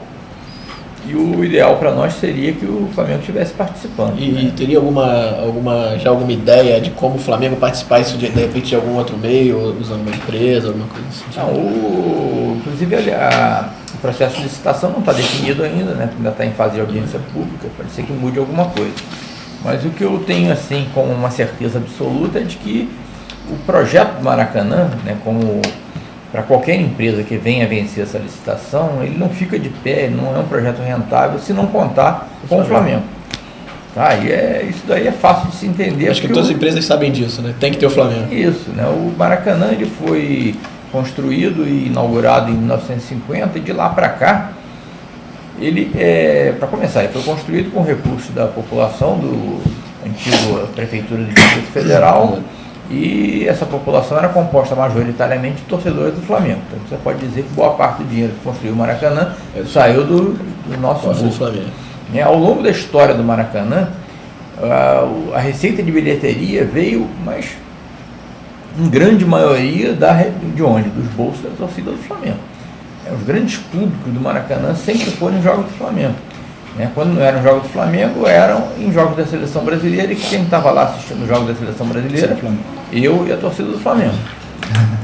Então, o Maracanã foi construído e mantido ao longo desse tempo todo com recursos da torcida do Flamengo. Ele agora foi reformado também com recursos fiscais, de impostos, que saíram de onde? Majoritariamente da torcida do Flamengo. Então, o Flamengo tem que ser respeitado nesse processo e, com certeza, daqui para frente, quem vier administrar o Maracanã vai ter que levar em consideração, né, a torcida do Flamengo. Não dá para você colocar o Maracanã em pé como um negócio rentável, contando só com jogos de outros clubes, né, e fazer show da Madonna, né, Papai Noel em dezembro. Certo. Bom, mas além do Maracanã, se pensa de repente numa arena menor, alguma coisa na Gávea, de repente, para 20 mil pessoas, talvez? É isso que nós falamos aí, né? A Gávea poderia, o estádio da Gávea poderia ser ampliado, né, para uma coisa assim em torno de 15 mil e tal. Isso, claro, que desde que consultada a prefeitura, a associação de moradores e tal, para que a Gávea pudesse abrigar jogos, né, de menor apelo, jogos das divisões de base e eventualmente ser utilizada como arena também, né? Você fazer um show de um artista internacional num lugar privilegiado como aquele, né? A Gávea, né, você não precisa nem colocar alguém para jogar, nem para cantar ali, porque ela já é uma atração. Você senta ali naquela arquibancada, fica vendo aquela vista ali, aquilo ali já é um espetáculo. Verdade. Né? Então, aquilo pode ser utilizado muito melhor. Tá certo. Vamos lá, Arthur? Vamos lá. Bom, eu tive o privilégio aqui na pauta, agradeço o Pablo. Vamos falar sobre o meu xará, Zico. Privilégio. Privilégio, meu pai acertou o nome. Deixa eu só te interromper um minuto. Ah, Você quer ler? Senão a gente quebra com a galera. vamos lá, não vamos quebrar com a galera não, vou fazer homenagem aqui. quiser. Minha querida Cida Gomes, melhoras aí Cida, está se melhoras, restabelecendo. Cida. Lucas F. Castro, Lucas F. Castro, Jonathan CRF Jonathan CRF, Dudu 33 e Orlando César. Orlando César. Um abraço aí, rapaziada. Bom, Zico, né, que a gente respeita muito, que todos nós respeitamos. Pra gente, Zico e Arthur são a mesma pessoa, são fantásticos em qualquer lugar, em qualquer ângulo que a gente vê. Quem já conviveu com o Zico sabe. O Zico ele só podia ser desse conselho gestor porque ele é uma pessoa de respeito, tinha um contrato com o Iraque e tinha que cumprir. O Iraque, para azar dos iraquianos, além das bombas, não cumpre o contrato, perderam o galo. Como é que a gente aproveita isso, presidente? Olha, eu não tive oportunidade de conversar com o Zico depois que se deu essa questão do Iraque. Tá? A partir do momento que ele quiser, vai ser o que ele quiser. Tá? Se ele quiser trabalhar como profissional no Flamengo, ele vai. Eu não sei também se ele tem alguma coisa engatilhada, né? O Zico é o Zico, né? De repente ele pode estar sendo, né, cogitado aí para treinar o Barcelona, né? Mas ele merece, ele tem todas as condições para isso. Agora, se ele vier ficar no Brasil e for trabalhar no Flamengo, vai ser muito melhor, né? Porque a gente vai poder contar com ele em tempo integral, em caráter permanente. Mas eu não posso adiantar nada porque nós não conversamos com ele ainda sobre isso. E depois de todo o ataque que ele sofreu em 2010, um ataque desrespeitoso, para qualquer pessoa seria desrespeitoso ser tratado daquela forma, um ídolo, né, o deus da torcida como o Zico, é inaceitável isso, como foi com o Andrade, como foi com o Júnior um tempo atrás também. Não é privilégio dessa gestão de desrespeitar os craques, depois quererem dar nome de praça ou de quadra, etc e tal, que vale muito menos do que o respeito no dia a dia.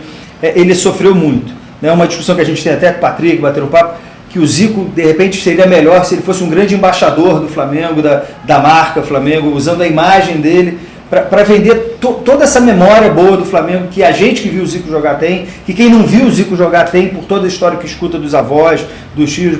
Existe algum plano, se a gente não puder contar com o Zico em tempo integral, ter o Zico como grande embaixador do Flamengo nesse novo momento do Flamengo de virada agora? Com certeza, né? O Flamengo tem que aproveitar, né, a oportunidade de associar o seu nome, né, que é um nome que, em termos assim, empresariais, está meio desgastado, né? O Flamengo tem fama de mal pagador, né? De não cumprir seus compromissos em dia, né? Tem uma série de pendências aí, assina um contrato, já se sabe que o Flamengo não vai cumprir, né? Você tem a oportunidade de associar a sua imagem a um jogador que é acima do bem e do mal, que foi um craque dentro e fora do campo, né? Que é exemplo para os nossos filhos. Então, se o Zico puder figurar como uma pessoa ligada ao Flamengo, né, e representar o Flamengo, né, no exterior, no interior, onde seja e tal, para nós seria ótimo, né? Independente de, mesmo que ele venha assumir alguma função no Flamengo, acho que essa figura de embaixador, né, eu chamaria até o chefe de Estado da nação rubro-negra, né? Porque nós não podemos deixar passar uma oportunidade como essa. A presidente Patrícia Amorim teve essa oportunidade quando contratou o Zico como diretor executivo de futebol, né, e teve essa oportunidade até de alavancar ações de marketing em cima disso, né, para o bem do Flamengo, e não só não fez isso, como culminou com aquele episódio, né, lamentável, né, em que você tem uma pessoa que tem que ser reverenciada, que tem que ser respeitada, e que foi escorraçado do Flamengo daquele jeito. Pegando só um último gancho aqui, a gente está falando de ídolo, né? E a gente falou bastante aqui da geração de 81, que são grandes ídolos para a gente, todos eles, com raras exceções, são exemplos dentro e fora do campo. Numa escala um pouco menor, mas a gente pensa também em usar outros desses ídolos, como Andrade, Adílio, Leandro, Júnior, como embaixadores, talvez até trabalhando junto com as embaixadas que a gente tem espalhadas por aí, ensinando os atacantes a chutar, os laterais a cruzar, da turma que está se formando também. Mostrando como é que se faz, né? Como é que se faz, porque realmente é inaceitável você estar se formando e um lateral não sabe cruzar, o centroavante cabeceia com o olho fechado, se ele tem essa formação. E também levar esse Flamengo aí que a gente vê pelo interior, onde as embaixadas fazem um trabalho bacana. Vocês pensam em usar esses embaixadores, jogadores, ídolos, e também, aproveitando o gancho, desculpa misturar tudo, mas esse movimento das embaixadas, que é sempre um negócio que tem ciclos de ir e voltar, mas que eu conheço, por exemplo, o Bruno lá de Valadares, que eu troco mais ideia, um super apaixonado, eles têm na maior parte do tempo, todo mês, eles tiram do bolso para manter a embaixada, é um ponto de concentração, onde você vai a esse encontro. Como é que vocês pensam em lidar com esses dois tópicos? Eu acho que, vamos por parte, né? Você falou primeiro de treinamento de fundamento, né? Isso é fundamental, né? Fundamento é fundamental, né? Mas é isso mesmo, né? Quando você está formando o jogador da base, você tem que ter esse treino de fundamentos, independente de ele ser dado por um ex-ídolo do Flamengo ou não, né? O cara tem que saber cruzar, tem que saber cabecear, tem que saber marcar, né? Tem que desenvolver todas essas habilidades, desenvolver mais ainda, aperfeiçoar o que já é bom e tentar corrigir os defeitos. O uso dos nossos ídolos também é perfeito, tá? Já está desde o tempo do Valim, na apresentação que a gente faz, já se coloca nessa possibilidade de usar os ídolos do nosso passado como embaixadores do clube. Então o Flamengo, por exemplo, vai a Teresina lá no Piauí, deve ter gente lá em Mevenda e tal, a gente leva um jogador do Flamengo. Mesmo que não seja o time principal do Flamengo que esteja indo, né, alguma ação inclusive ligada à responsabilidade social, você coloca esses jogadores do Flamengo. A ideia é colar a imagem do Flamengo à imagem de jogadores que deram certo. Tá aí o Nunes, por exemplo, né, o Nunes, né, inclusive que apoia aqui a nossa campanha também. Eu tive o privilégio de conhecer o Nunes lá na Gávea. O Nunes, você pensar, né, aquele gol que ele fez contra o Atlético Mineiro em 1980, né, que ele dá aquele corte no Silvestre e toca entre o goleiro e a trave, não precisava fazer mais nada, né? Mas no ano seguinte ele fez 2 gols contra o Liverpool, né, e no ano seguinte ele fez o gol contra o Grêmio na final de 82. Pouca coisa, né? Pouca coisa, né? O cara é um herói da história do Flamengo. Merece ser reverenciado por sempre. Isso. Então, se você tem a oportunidade, né, de ir ao Nordeste, né, o Nunes é nordestino, leva o Nunes lá, vai todo mundo gostar de ver, né, vai lembrar, passa o vídeo daqueles gols dele. E a última coisa que você falou das embaixadas também é perfeito, tá? Eu tive inclusive lá na Gávea no dia que as embaixadas se reuniram, né, fizeram lá um campeonato de futebol das embaixadas, conheci vários. Olha, fiquei até emocionado de ver o amor pelo Flamengo que essas pessoas têm. Eu viajo muito pelo BNDES, pro interior do Brasil, trabalhei na área social do banco, né? Então eu ia para o interior do Piauí, interior da Paraíba, depois era normal na minha vida profissional. E é impressionante, por qualquer lugar que você vai, você não passa 15 minutos sem ver uma camisa do Flamengo. Às vezes aquele modelo antigo, surrado e tal coisa, vai estar lá o cara com a camisa do Flamengo. É uma coisa emocionante, né? E não é só no Nordeste, não, em São Paulo, né, que tem concorrência do Corinthians, do Palmeiras, do Santos, São Paulo e tal. Você vê muita torcida do Flamengo em São Paulo, né? Quem vai a São Paulo e está passando um jogo do Flamengo que não vai passar na Globo, vai lá no Badalo da Vila assistir, vocês já foram lá? Então, né, você vai a Londres, você vai num pub que tem lá em Camden Town, lá, chamado Canecão. Eu assisti um Flamengo e Macaé lá em janeiro desse ano.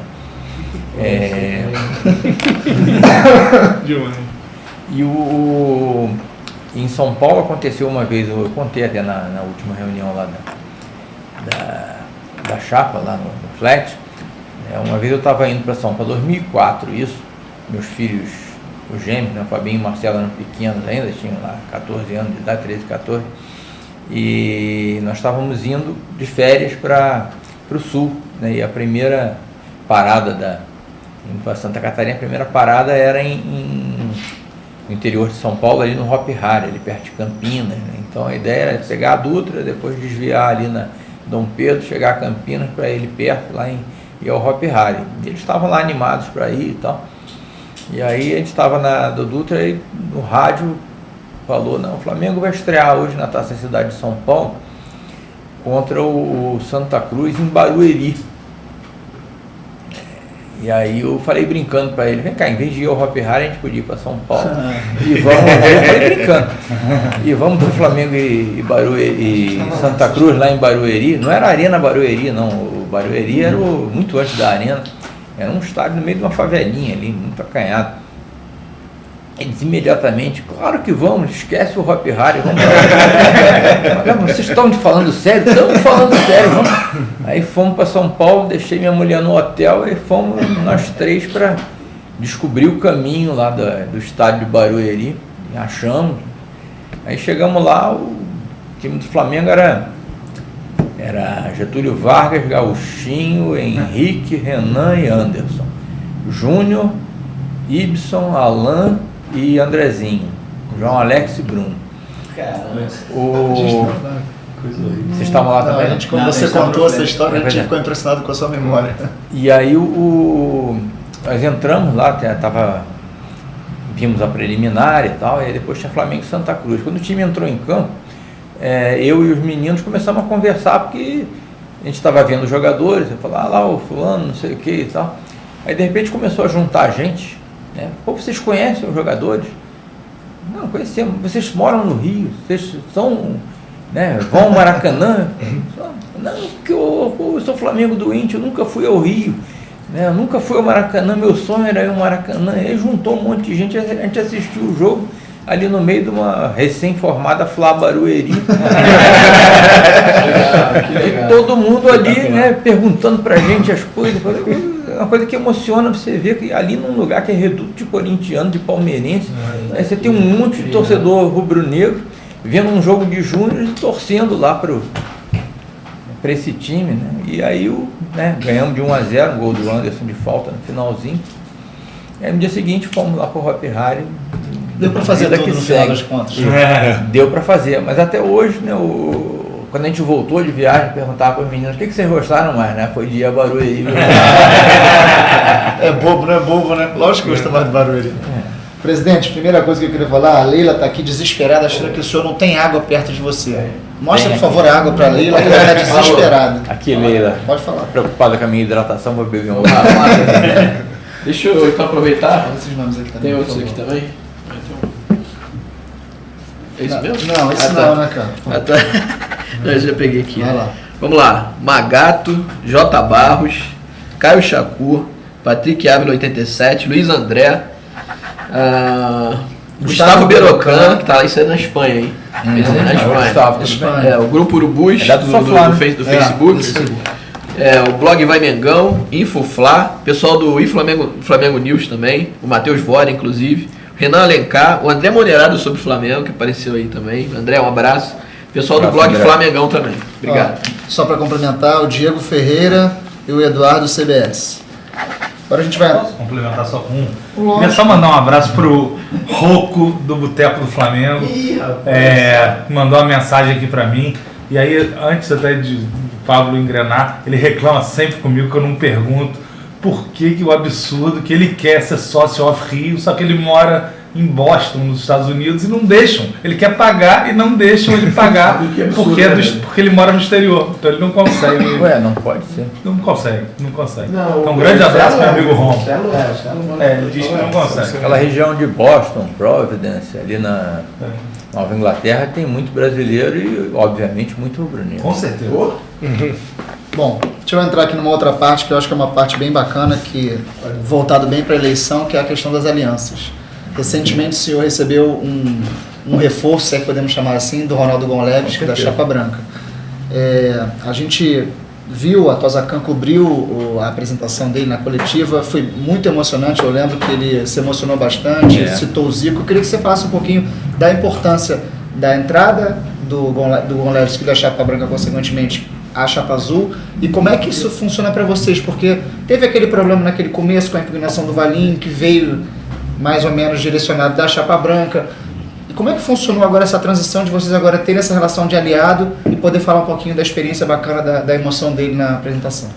A questão é que a Chapa Branca, né, o movimento lá Planeta Fla, ele sempre teve uma plataforma muito parecida com a nossa. Eu, inclusive, fui no lançamento da candidatura do Ronaldo em março desse ano, na época que ele era o único candidato de oposição. Então fui lá, inclusive até gravei um depoimento, né, dizendo, não, legal, olha a candidatura do Ronaldo. E depois, né, surgiu o nosso movimento, né, o Fla Campeão do Mundo, a Chapa Azul, e cada um seguiu o seu caminho, mas sempre com aquela identidade, né, de propósitos, de programas. O que acontece? Quando chega no final da eleição, a coisa afunila, e o Ronaldo viu, até teve a generosidade, né, de, ao perceber que a candidatura dele não tinha chance de vitória, ele teve a generosidade de aderir à nossa, né, que tinha um programa próximo dele e sem nenhum acordo fisiológico, né? Então foi uma coisa realmente que é um ato de grandeza, né, que a gente tem que elogiar. E se fosse o contrário, a gente faria a mesma coisa, né? Nós sempre dissemos, não, a gente está aqui nós somos da oposição. Se algum candidato de oposição no final tiver melhor do que a gente retira a candidatura, fazemos a adesão sem exigir nada em troca, né? Quando a gente teve aquele almoço que foi divulgado lá no Sofitel e tal, que as candidaturas de oposição se juntaram, eu reafirmei o compromisso que já tinha sido do Valim no passado, né? Se algum de vocês, vamos fazer uma pesquisa do Ibope, coisa, nós temos nossos números, nós estamos na frente, né? Mas a gente faz uma pesquisa do Ibope e se alguma chapa de oposição estiver na nossa frente, a gente retira. E o Ronaldo teve essa mesma percepção e eu fico muito satisfeito de ter ele agora com a gente na Chapa Azul. Isso que você está falando é uma coisa muito importante, porque é evidente que é legítimo e a gente deve respeitar todo tipo de chapa e todo tipo de ideia. A gente pode seguir um caminho ou não. Isso. A gente resolveu seguir o caminho da Chapa Azul por acreditar no projeto de vocês. Eu conheço muita gente que é a favor da Chapa Rosa, do Jorge Rodrigues, que agora eu já não sei nem mais, Jorge Rodrigues, Maurício, Elises, é uma galera junto, né? Isso claramente a gente não pode afirmar, mas tem muito boato nas mídias sociais a respeito da possibilidade de uma união com a Patrícia Amorim. Isso me causa um espanto, porque hoje eu inclusive tuitei mais cedo isso, como uma oposição se alia à situação para ganhar uma eleição, desculpa... Nunca foi oposição, né? Se acontecer. Se você passa por cima da sua posição de tudo que você acredita e que você vai de encontro, eu acredito que você vai de encontro ao que está acontecendo no Flamengo, se eu sou seu eleitor e você é chapa rosa e você faz isso, ou chapa verde, amarela, ou o que importa, eu na mesma hora desistiria. Eu disse isso hoje, vindo para cá, pro Arthur Mengão Hepta. Se a chapa azul demonstrasse apoio a Patrícia Amorim, ou demonstrasse qualquer tipo de aliança, eu não fazia mais nada a favor da chapa azul.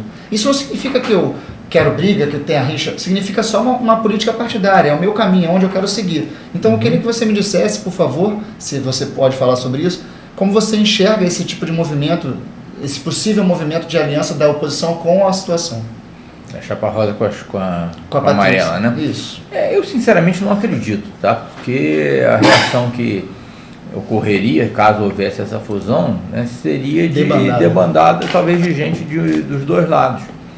A candidatura da chapa rosa, do Jorge, que é uma pessoa que eu conheci agora nesse processo, né, muito simpático, um grande rubro-negro, reconheço, grande benemérito do Flamengo, sempre foi uma postura de oposição, então eu não acredito que ele vá se unir à situação, sinceramente. Se acontecer, para mim vai ser uma surpresa. O que pode haver no caso dele, né, e mesmo nós, né, nós temos um diálogo permanente com todas as chapas. Eu não tenho nada pessoal, sempre falei isso, né, com a presidente Patrícia, né, não tenho nada pessoal, acho que é uma pessoa muito educada, né, é rubro-negra. Agora a gente discorda da linha dela.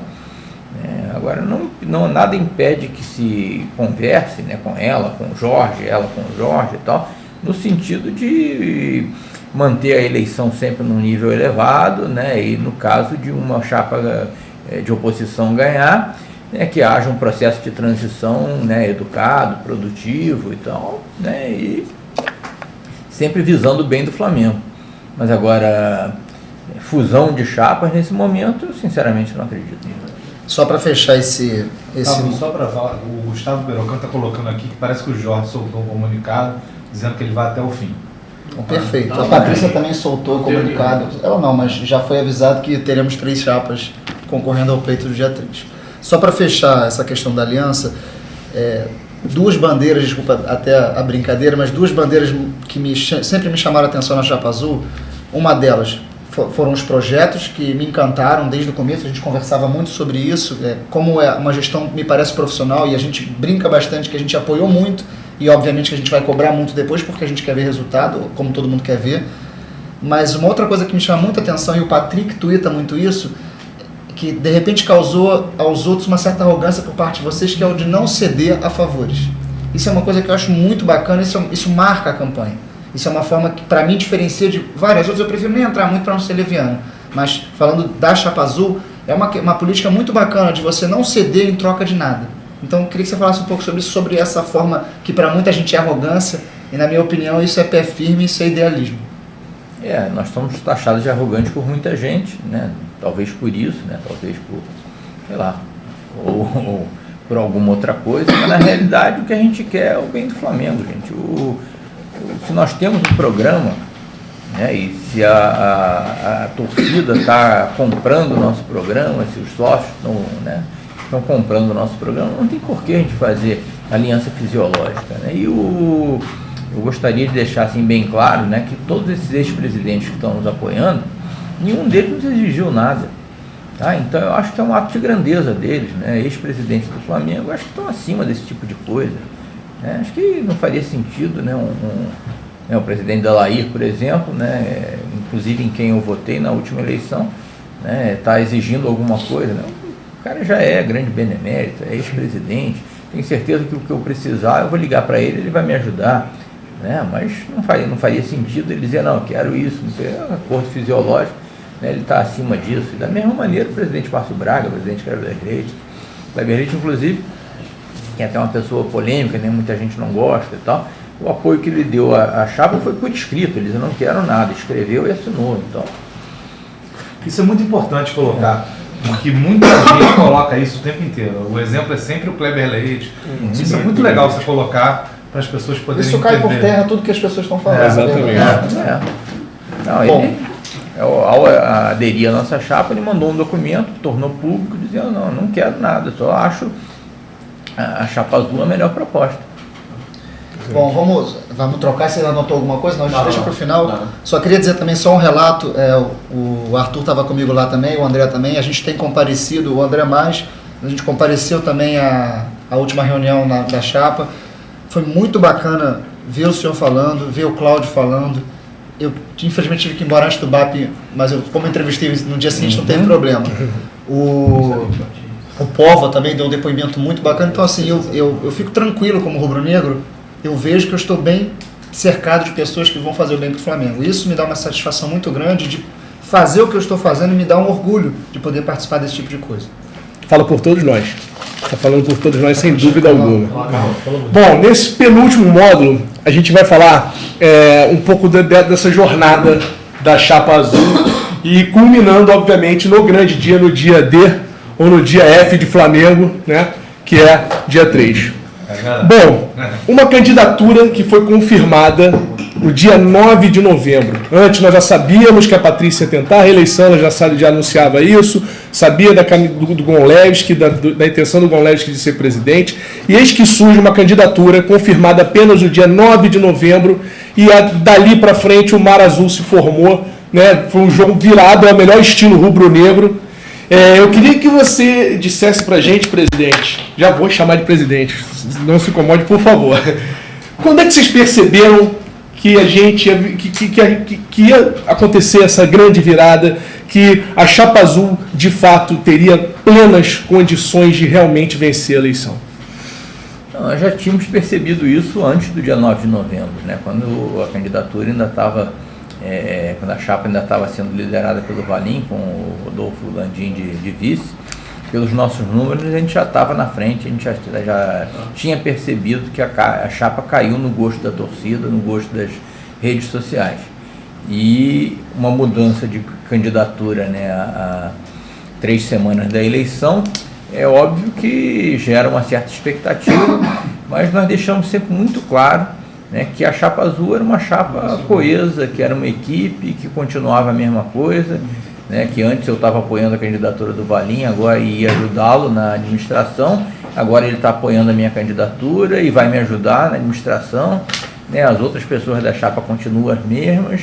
Eu acho que o grande diferencial da chapa sempre foi essa coisa da equipe, né, de apresentar a equipe, né, nós vamos revolucionar a administração do Flamengo com esse time aqui, que é um Dream Team da administração esportiva, e é claro que sempre gera uma certa expectativa você ter que mudar o presidente e o vice, né, mas felizmente a torcida entendeu, os sócios do Flamengo entenderam e continua tudo a mesma coisa. E às vezes aquilo que é posto como um golpe, na verdade é uma grande virada, né? Talvez tenha sido, eu na avaliação rubro-negra, assim, é uma prova não só de que a Chapa Azul não ia esmorecer, não ia, né, retroceder, como também exatamente essa questão da coletividade. Aqui todo mundo é Flamengo, quem fala, quem vence é o projeto, não é o individualismo, né? Exatamente. A Chapa é uma equipe, continua exatamente a mesma coisa. E talvez até toda aquela comoção por conta da impugnação do Valim tenha dado ainda mais força para a militância, né? Agora não, vamos brigar que nós temos que manter a liderança da Chapa Azul. E assim foi.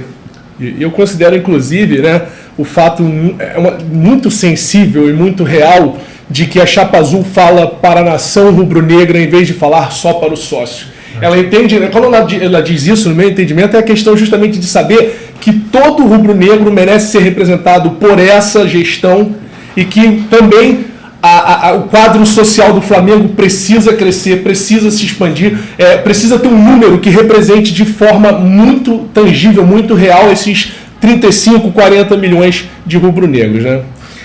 Eu queria, agora, a segunda pergunta que a gente faz nesse penúltimo módulo é a seguinte. A gente falou do Mar Azul que se formou, a pesquisa Ibope apontou 35%, e somados aos 9% que antes eram apontados para o Gondelli, que nós temos 44% de aceitação, né? Uma vitória, previsão de uma vitória bastante significativa, bastante, enfim, forte e real. A vitória do Flamengo. É a vitória do Flamengo. Como é que é lidar com essa expectativa? Saber que dentro de pouco tempo, isso que começou como um sonho pode se tornar muito real para vocês que construíram essa Chapa Azul. A gente vê com muita satisfação isso, né? E vê a responsabilidade aumentando, né? Está chegando o dia, agora não podemos ter salto alto, né? Não podemos achar que já ganhamos. Se fosse na torcida, com certeza a gente já teria ganho, eu até poderia dizer isso. Né? Mas, sem dúvida. A eleição, né, é no dia 3, né? Pode acontecer muita coisa, pode chover, tem até previsão de chuva para o dia, e a nossa força está exatamente, principalmente naqueles sócios, né, que muitos deles não frequentam muito o clube, né, que moram longe, que trabalham longe. Então nós temos que fazer um esforço, né? Eu queria até aproveitar aqui o Tosacan para dizer que não tem nada ganho, que a gente precisa de vocês lá, né? E de preferência indo cedo, procura levar um amigo que vote também, né? Muita gente talvez já estaria cantando vitória, mas eu acho que a Chapa Azul, né, vamos levar isso até o apito final do juiz. Tá certo. Complementando o que o senhor falou de voltar cedo e levar o maior número possível, né? Tem a questão também do RG junto com a carteirinha, fundamental. Você no dia a dia você pode entrar só com a carteirinha, mas no dia da eleição é importante levar o RG. Eu não sei se a carteira de motorista também está servindo como RG. Melhor levar o RG para garantir. Leva o RG, né? Tirado do Detran, ou ITFP. A carteira de motorista serve, né? Serve para tudo. Serve para tudo, então. E minha última pergunta em relação a esse dia F, eu chamo de dia do Flamengo, né? A gente sabe que, obviamente, tirando a questão beligerante, violenta, agressiva, que não deve ser postada, eleição é guerra. É um dia tenso, é um dia quente. Vai haver um esquema de fiscalização da Chapa Azul, vai haver algum tipo de enfim, policiamento. Vai haver porque eu vou fazer parte. Então vamos falar um pouquinho de como a Chapa Azul está se preparando para esse dia da eleição. Não, vai haver, né? É claro que a nossa expectativa é que as outras duas chapas, né, hajam, assim como nós vamos agir, né, num ambiente de cordialidade, de esportividade, né, e que nós não tenhamos nenhum outro problema. Mas pode ter, inclusive, alguns elementos provocadores, né, simpatizantes de outras chapas, né, sem responsabilidade nenhuma dos cabeças de chapa, mas que possam, eventualmente, tentar criar algum tipo de constrangimento, né, mas as providências, né, já estão tomadas, nós vamos ter policiamento, a chegada à Gávea vai se dar de maneira absolutamente segura, o próprio Detran, né, já foi acionado, o presidente do Detran é sócio do Flamengo, vai votar também, então ele está atento a isso. Eu acredito que não vamos ter problema nenhum, não, acho que é só as pessoas se motivarem e estarem conscientes de que não tem nada ganho ainda e que a gente precisa do voto de cada um. Acho que o ideal seria que nessa eleição a gente conseguisse bater o recorde de comparecimento, né, numa eleição presidencial. Quantos por cento, o senhor poderia arriscar um percentual de sócios que, se o senhor pudesse dizer, ó, vão votar tantos sócios, na sua expectativa, na sua opinião, acho que quantos deveriam comparecer? Nós temos habilitados a votar 5.990, né, quase 6 mil. Tradicionalmente, né, votam 2.000 e pouco. Acho que se a gente pudesse chegar a uns 3.000 votantes, né, que aí seriam 50% de comparecimento, eu acho que seria uma vitória. Perfeito. Bom, Antes do encerramento, eu queria dar a palavra aqui ao Paulo. eu só queria falar um negócio. Eu tenho recebido, inclusive durante a sua entrevista, pessoas manifestando uma grande felicidade por ter visto pela primeira vez o senhor falando assim num programa. As pessoas conheciam um pouco o senhor, não sabiam direito, viam o senhor como uma pessoa mais calma, porque você tem uma personalidade, dá para perceber, um pouco mais tranquila, mais serena. As pessoas, são muitos elogios que as pessoas fazem. Elas dizem que acham que o senhor é o presidente ideal. E, por incrível que pareça, já me disseram que depois eu te mostro em off, não é papo. Que bom. Foi muito bacana, eu mostrei para eles agora aqui, pessoas que acreditam nessa gestão também e que ficaram mais felizes ainda com essa entrevista que você deu. E eu só queria dar um último relato, desculpa fugir. Vamos lá. Eu estou aqui hoje por ideal. Hoje é aniversário do meu pai. Eu faço isso por amor, faço isso pelo Flamengo, isso não é baboseira, isso aqui é paixão, é um prazer estar com essa galera, é um prazer poder entrevistar o senhor. Eu queria agradecer pela oportunidade que você nos deu. Eu espero que as pessoas tenham curtido e eu espero poder te ver várias vezes a partir do dia 1º de janeiro. Muito obrigado pela entrevista. André, com você. Bom, presidente, antes de a gente encerrar, eu queria primeiro agradecer a todos os meus amigos que estão aqui. O Pablo e o Patrick já são da casa, mas eu queria agradecer principalmente o Arthur, que veio a brilhantar aí com a base, o Carlão, com a questão da Gávea, né, uma questão, enfim. Então eu queria que o Arthur desse seu boa noite. Vou até dar licença, presidente, vou até tirar aqui, mudar aqui um pouquinho. Queria que o Arthur desse seu boa noite e falasse um pouquinho o que ele achou dessa entrevista. Bom, boa noite. Eu queria, antes de mais nada, agradecer a aula de Flamengo que o nosso presidente deu. Eu acho que é fantástico várias pessoas poderem ver isso, para acabar com essa baboseira que falaram que era uma chapa que ninguém conhecia de Flamengo. Eu que já fui a algumas reuniões lá no Flat, sou do Soflá também, acompanho, por conta do meu trabalho, nem tanto quanto eu gostaria.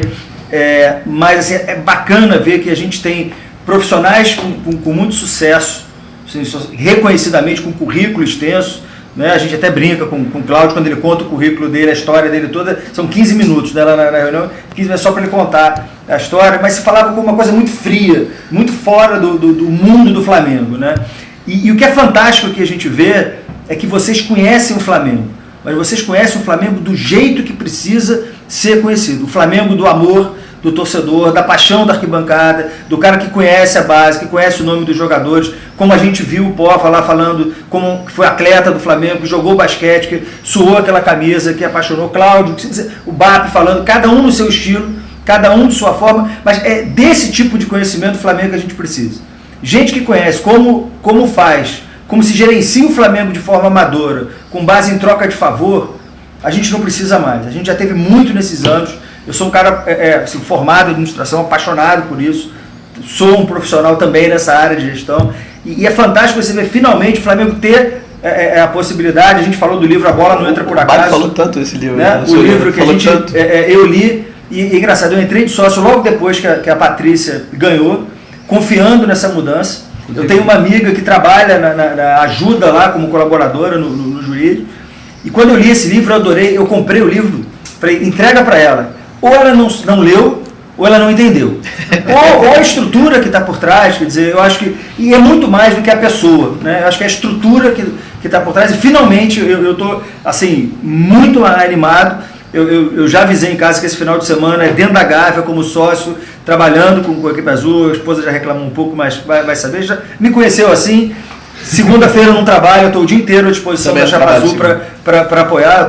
Depois eu faço aquela maratona enorme de terça a domingo. Mas enfim, eu estou muito feliz de estar aqui, de ter essa oportunidade de conhecer a Bandeira enfim, eu desejo muito sucesso para todos nós e tenho certeza que a gente vai ter com essa visão empresarial com amor. Não é uma visão empresarial fria sem amor, é uma visão empresarial profissional com amor, do jeito que o Flamengo precisa, para ser o que o Flamengo tem que ser. Pelo menos nos próximos 5 anos, um dos 3 maiores clubes do mundo em arrecadação, em título e em tudo. Não pode se pensar em nada diferente disso para ser o primeiro, porque segundo é o Vasco, né, e o terceiro são os outros. Obrigado, Arthur. Presidente, então vou passar aqui agora para o Carlão, e aí no final vou entregar a palavra, agradecer e entregar a palavra ao senhor, e eu queria que o senhor desse a última mensagem e a gente termina. Carlão, vê aí, você está aparecendo aí. Estou aparecendo. Bom, agradecimentos imensos ao Tosa, ao Pablo, Patrick e Arthur pelo convite generosíssimo. Agradecer ao presidente pelas palavras sábias, pela aula de Flamengo, né, mostrando que aquela história de que não se conhece o Flamengo na Chapa Azul é uma grande balela. E, enfim, é isso que o Arthur falou da paixão a serviço da competência, a competência a serviço da paixão. A gente tem certeza de que vai ser a tônica dessa gestão que vai vencer essas eleições. Uma coisa que eu queria dizer só é que muitas vezes, né, a gente fala que a mudança vai chegar, que a mudança acontecerá, mas eu tenho a plena certeza de que por toda essa caminhada, por toda essa jornada que todos vivemos, uns mais intensamente, outros dentro das possibilidades nem tanto, mas a gente tem certeza de que a mudança já está acontecendo. A mudança no Clube de Regatas do Flamengo, através da conscientização dos torcedores. É claro que as redes sociais deram uma inestimável contribuição a respeito disso, porque nunca se falou tanto numa eleição de clube. Hoje o Rica Perrone, que é jornalista, falou, não se fala de outra coisa, né? A gente tem um momento que a seleção brasileira está em foco, mas o foco está dividido. Está se falando muito de Flamengo. Então, eu tenho certeza de que a mudança já está acontecendo, e eu queria só falar aos meus amigos rubro-negros que é bom demais fazer parte dessa nação e é bom demais fazer parte dessa mudança. Muito obrigado, um abraço grande para todo mundo, e a mudança já está acontecendo. Queria falar, Patrick? Muito rápido, assim. Eu acho que a gente está encerrando com chave de ouro. A gente está com sentimento de dever cumprido, de ter mostrado para uma galera que tuita e agradece para a gente em tantos lugares desse Brasil aí, de poder estar mais perto de uma chapa e de pessoas que vão conduzir o Flamengo pelos próximos 3 anos, 6, 30, tomara que sejam 30. O Flamengo está muito perto de uma revolução. Eu, por acaso, acabei de pegar aqui entre uma Coca-Cola e outra, não sei se dá para ler o que está escrito aqui. Olha o que está escrito aqui. Arthur. Deve ser um... Se você mexe um pouco, aparece Zico. Isso deve ser algum tipo de sinal.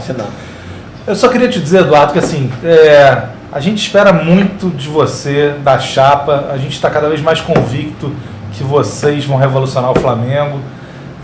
Acho que meus amigos já falaram muito aqui, não vou prolongar. Só queria te dizer que eu te espero em dezembro de 2014, em Tóquio, comemorando o bicampeonato mundial pelo Flamengo. A Tosacan vai estar lá. Vai estar lá. Grande abraço e obrigado aí pela entrevista. Eu só queria agradecer, eu acho que o presidente tem que falar, não quero atrapalhar, agradecer a oportunidade de participar desse programa, o que a gente conseguiu pequenininho fazer com que um monte de gente assistisse, um monte de gente participasse dessa nossa aventura, porque é uma aventura, porque a gente não ganha absolutamente nada para fazer isso, a gente faz por amor.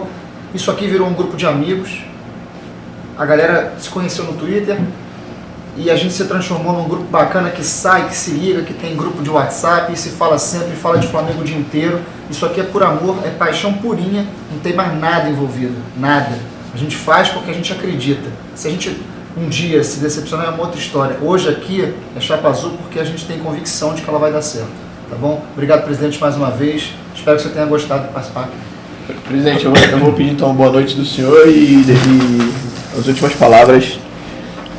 O pessoal que está vendo, queria agradecer muito. Para a gente é realmente uma honra estar podendo participar do processo de mudança do Flamengo. Enfim, eu não estou conseguindo falar, desculpa. Eu peço que o senhor, por favor, fique à vontade. Muito obrigado. Gente, eu queria agradecer muito a oportunidade de estar aqui no Tosacan, né, agradecer a todos vocês, ao Tosa, ao Arthur, ao Carlão, ao Patrick, ao Pablo. Queria mandar parabéns aqui pro pai do Pablo, que está fazendo aniversário. Marcos, parabéns, rubro-negro. Claro. Pior que não. Ele é do time que deixou o Zico muito chateado várias vezes. Botafogo. Mas hoje em dia a gente está muito mais feliz que ele. Pois é. Nem tudo é perfeito, né? Meus parabéns. Eu tenho vários amigos botafoguenses que estão torcendo por mim também. Aqui agora. Ninguém é perfeito, né, presidente? Pois é. Mas parabéns e foi um prazer enorme estar aqui conhecendo, né, melhor essas pessoas todas aqui que eu já tinha visto em reuniões lá no flat, né? E fiquei muito feliz de ver que vocês são rubro-negros que nem eu, né? Que colocam a paixão acima de tudo, né? Eu agora até vou poder, vou ter que deixar um pouco, né? Ter que agir mais com frieza, né? Se chegar lá na presidência, mas é difícil controlar a nossa paixão de rubro-negro, né? Eu estou vendo que vocês são que nem eu, são que nem meus filhos, né? São rubro-negros aí até a medula, e é disso que a gente está precisando mesmo. Se chegar lá, né? E estamos com esperança, eu gostaria de contar com todos vocês, né, para me ajudar aí a levar o Flamengo aí à final do Campeonato do Mundo, aí, se não for em 2014, quem sabe em 2015, e se não depois lá com o meu sucessor, mas que nós vamos estar nesse caminho, vocês podem ter certeza. Gente, muito obrigado a todos aí que acompanharam aí o Tosacan. E rumo à vitória. Uma vez Flamengo, sempre Flamengo. Gente, obrigado. Vou desligar aqui porque o rapaz ficou impossibilitado de continuar.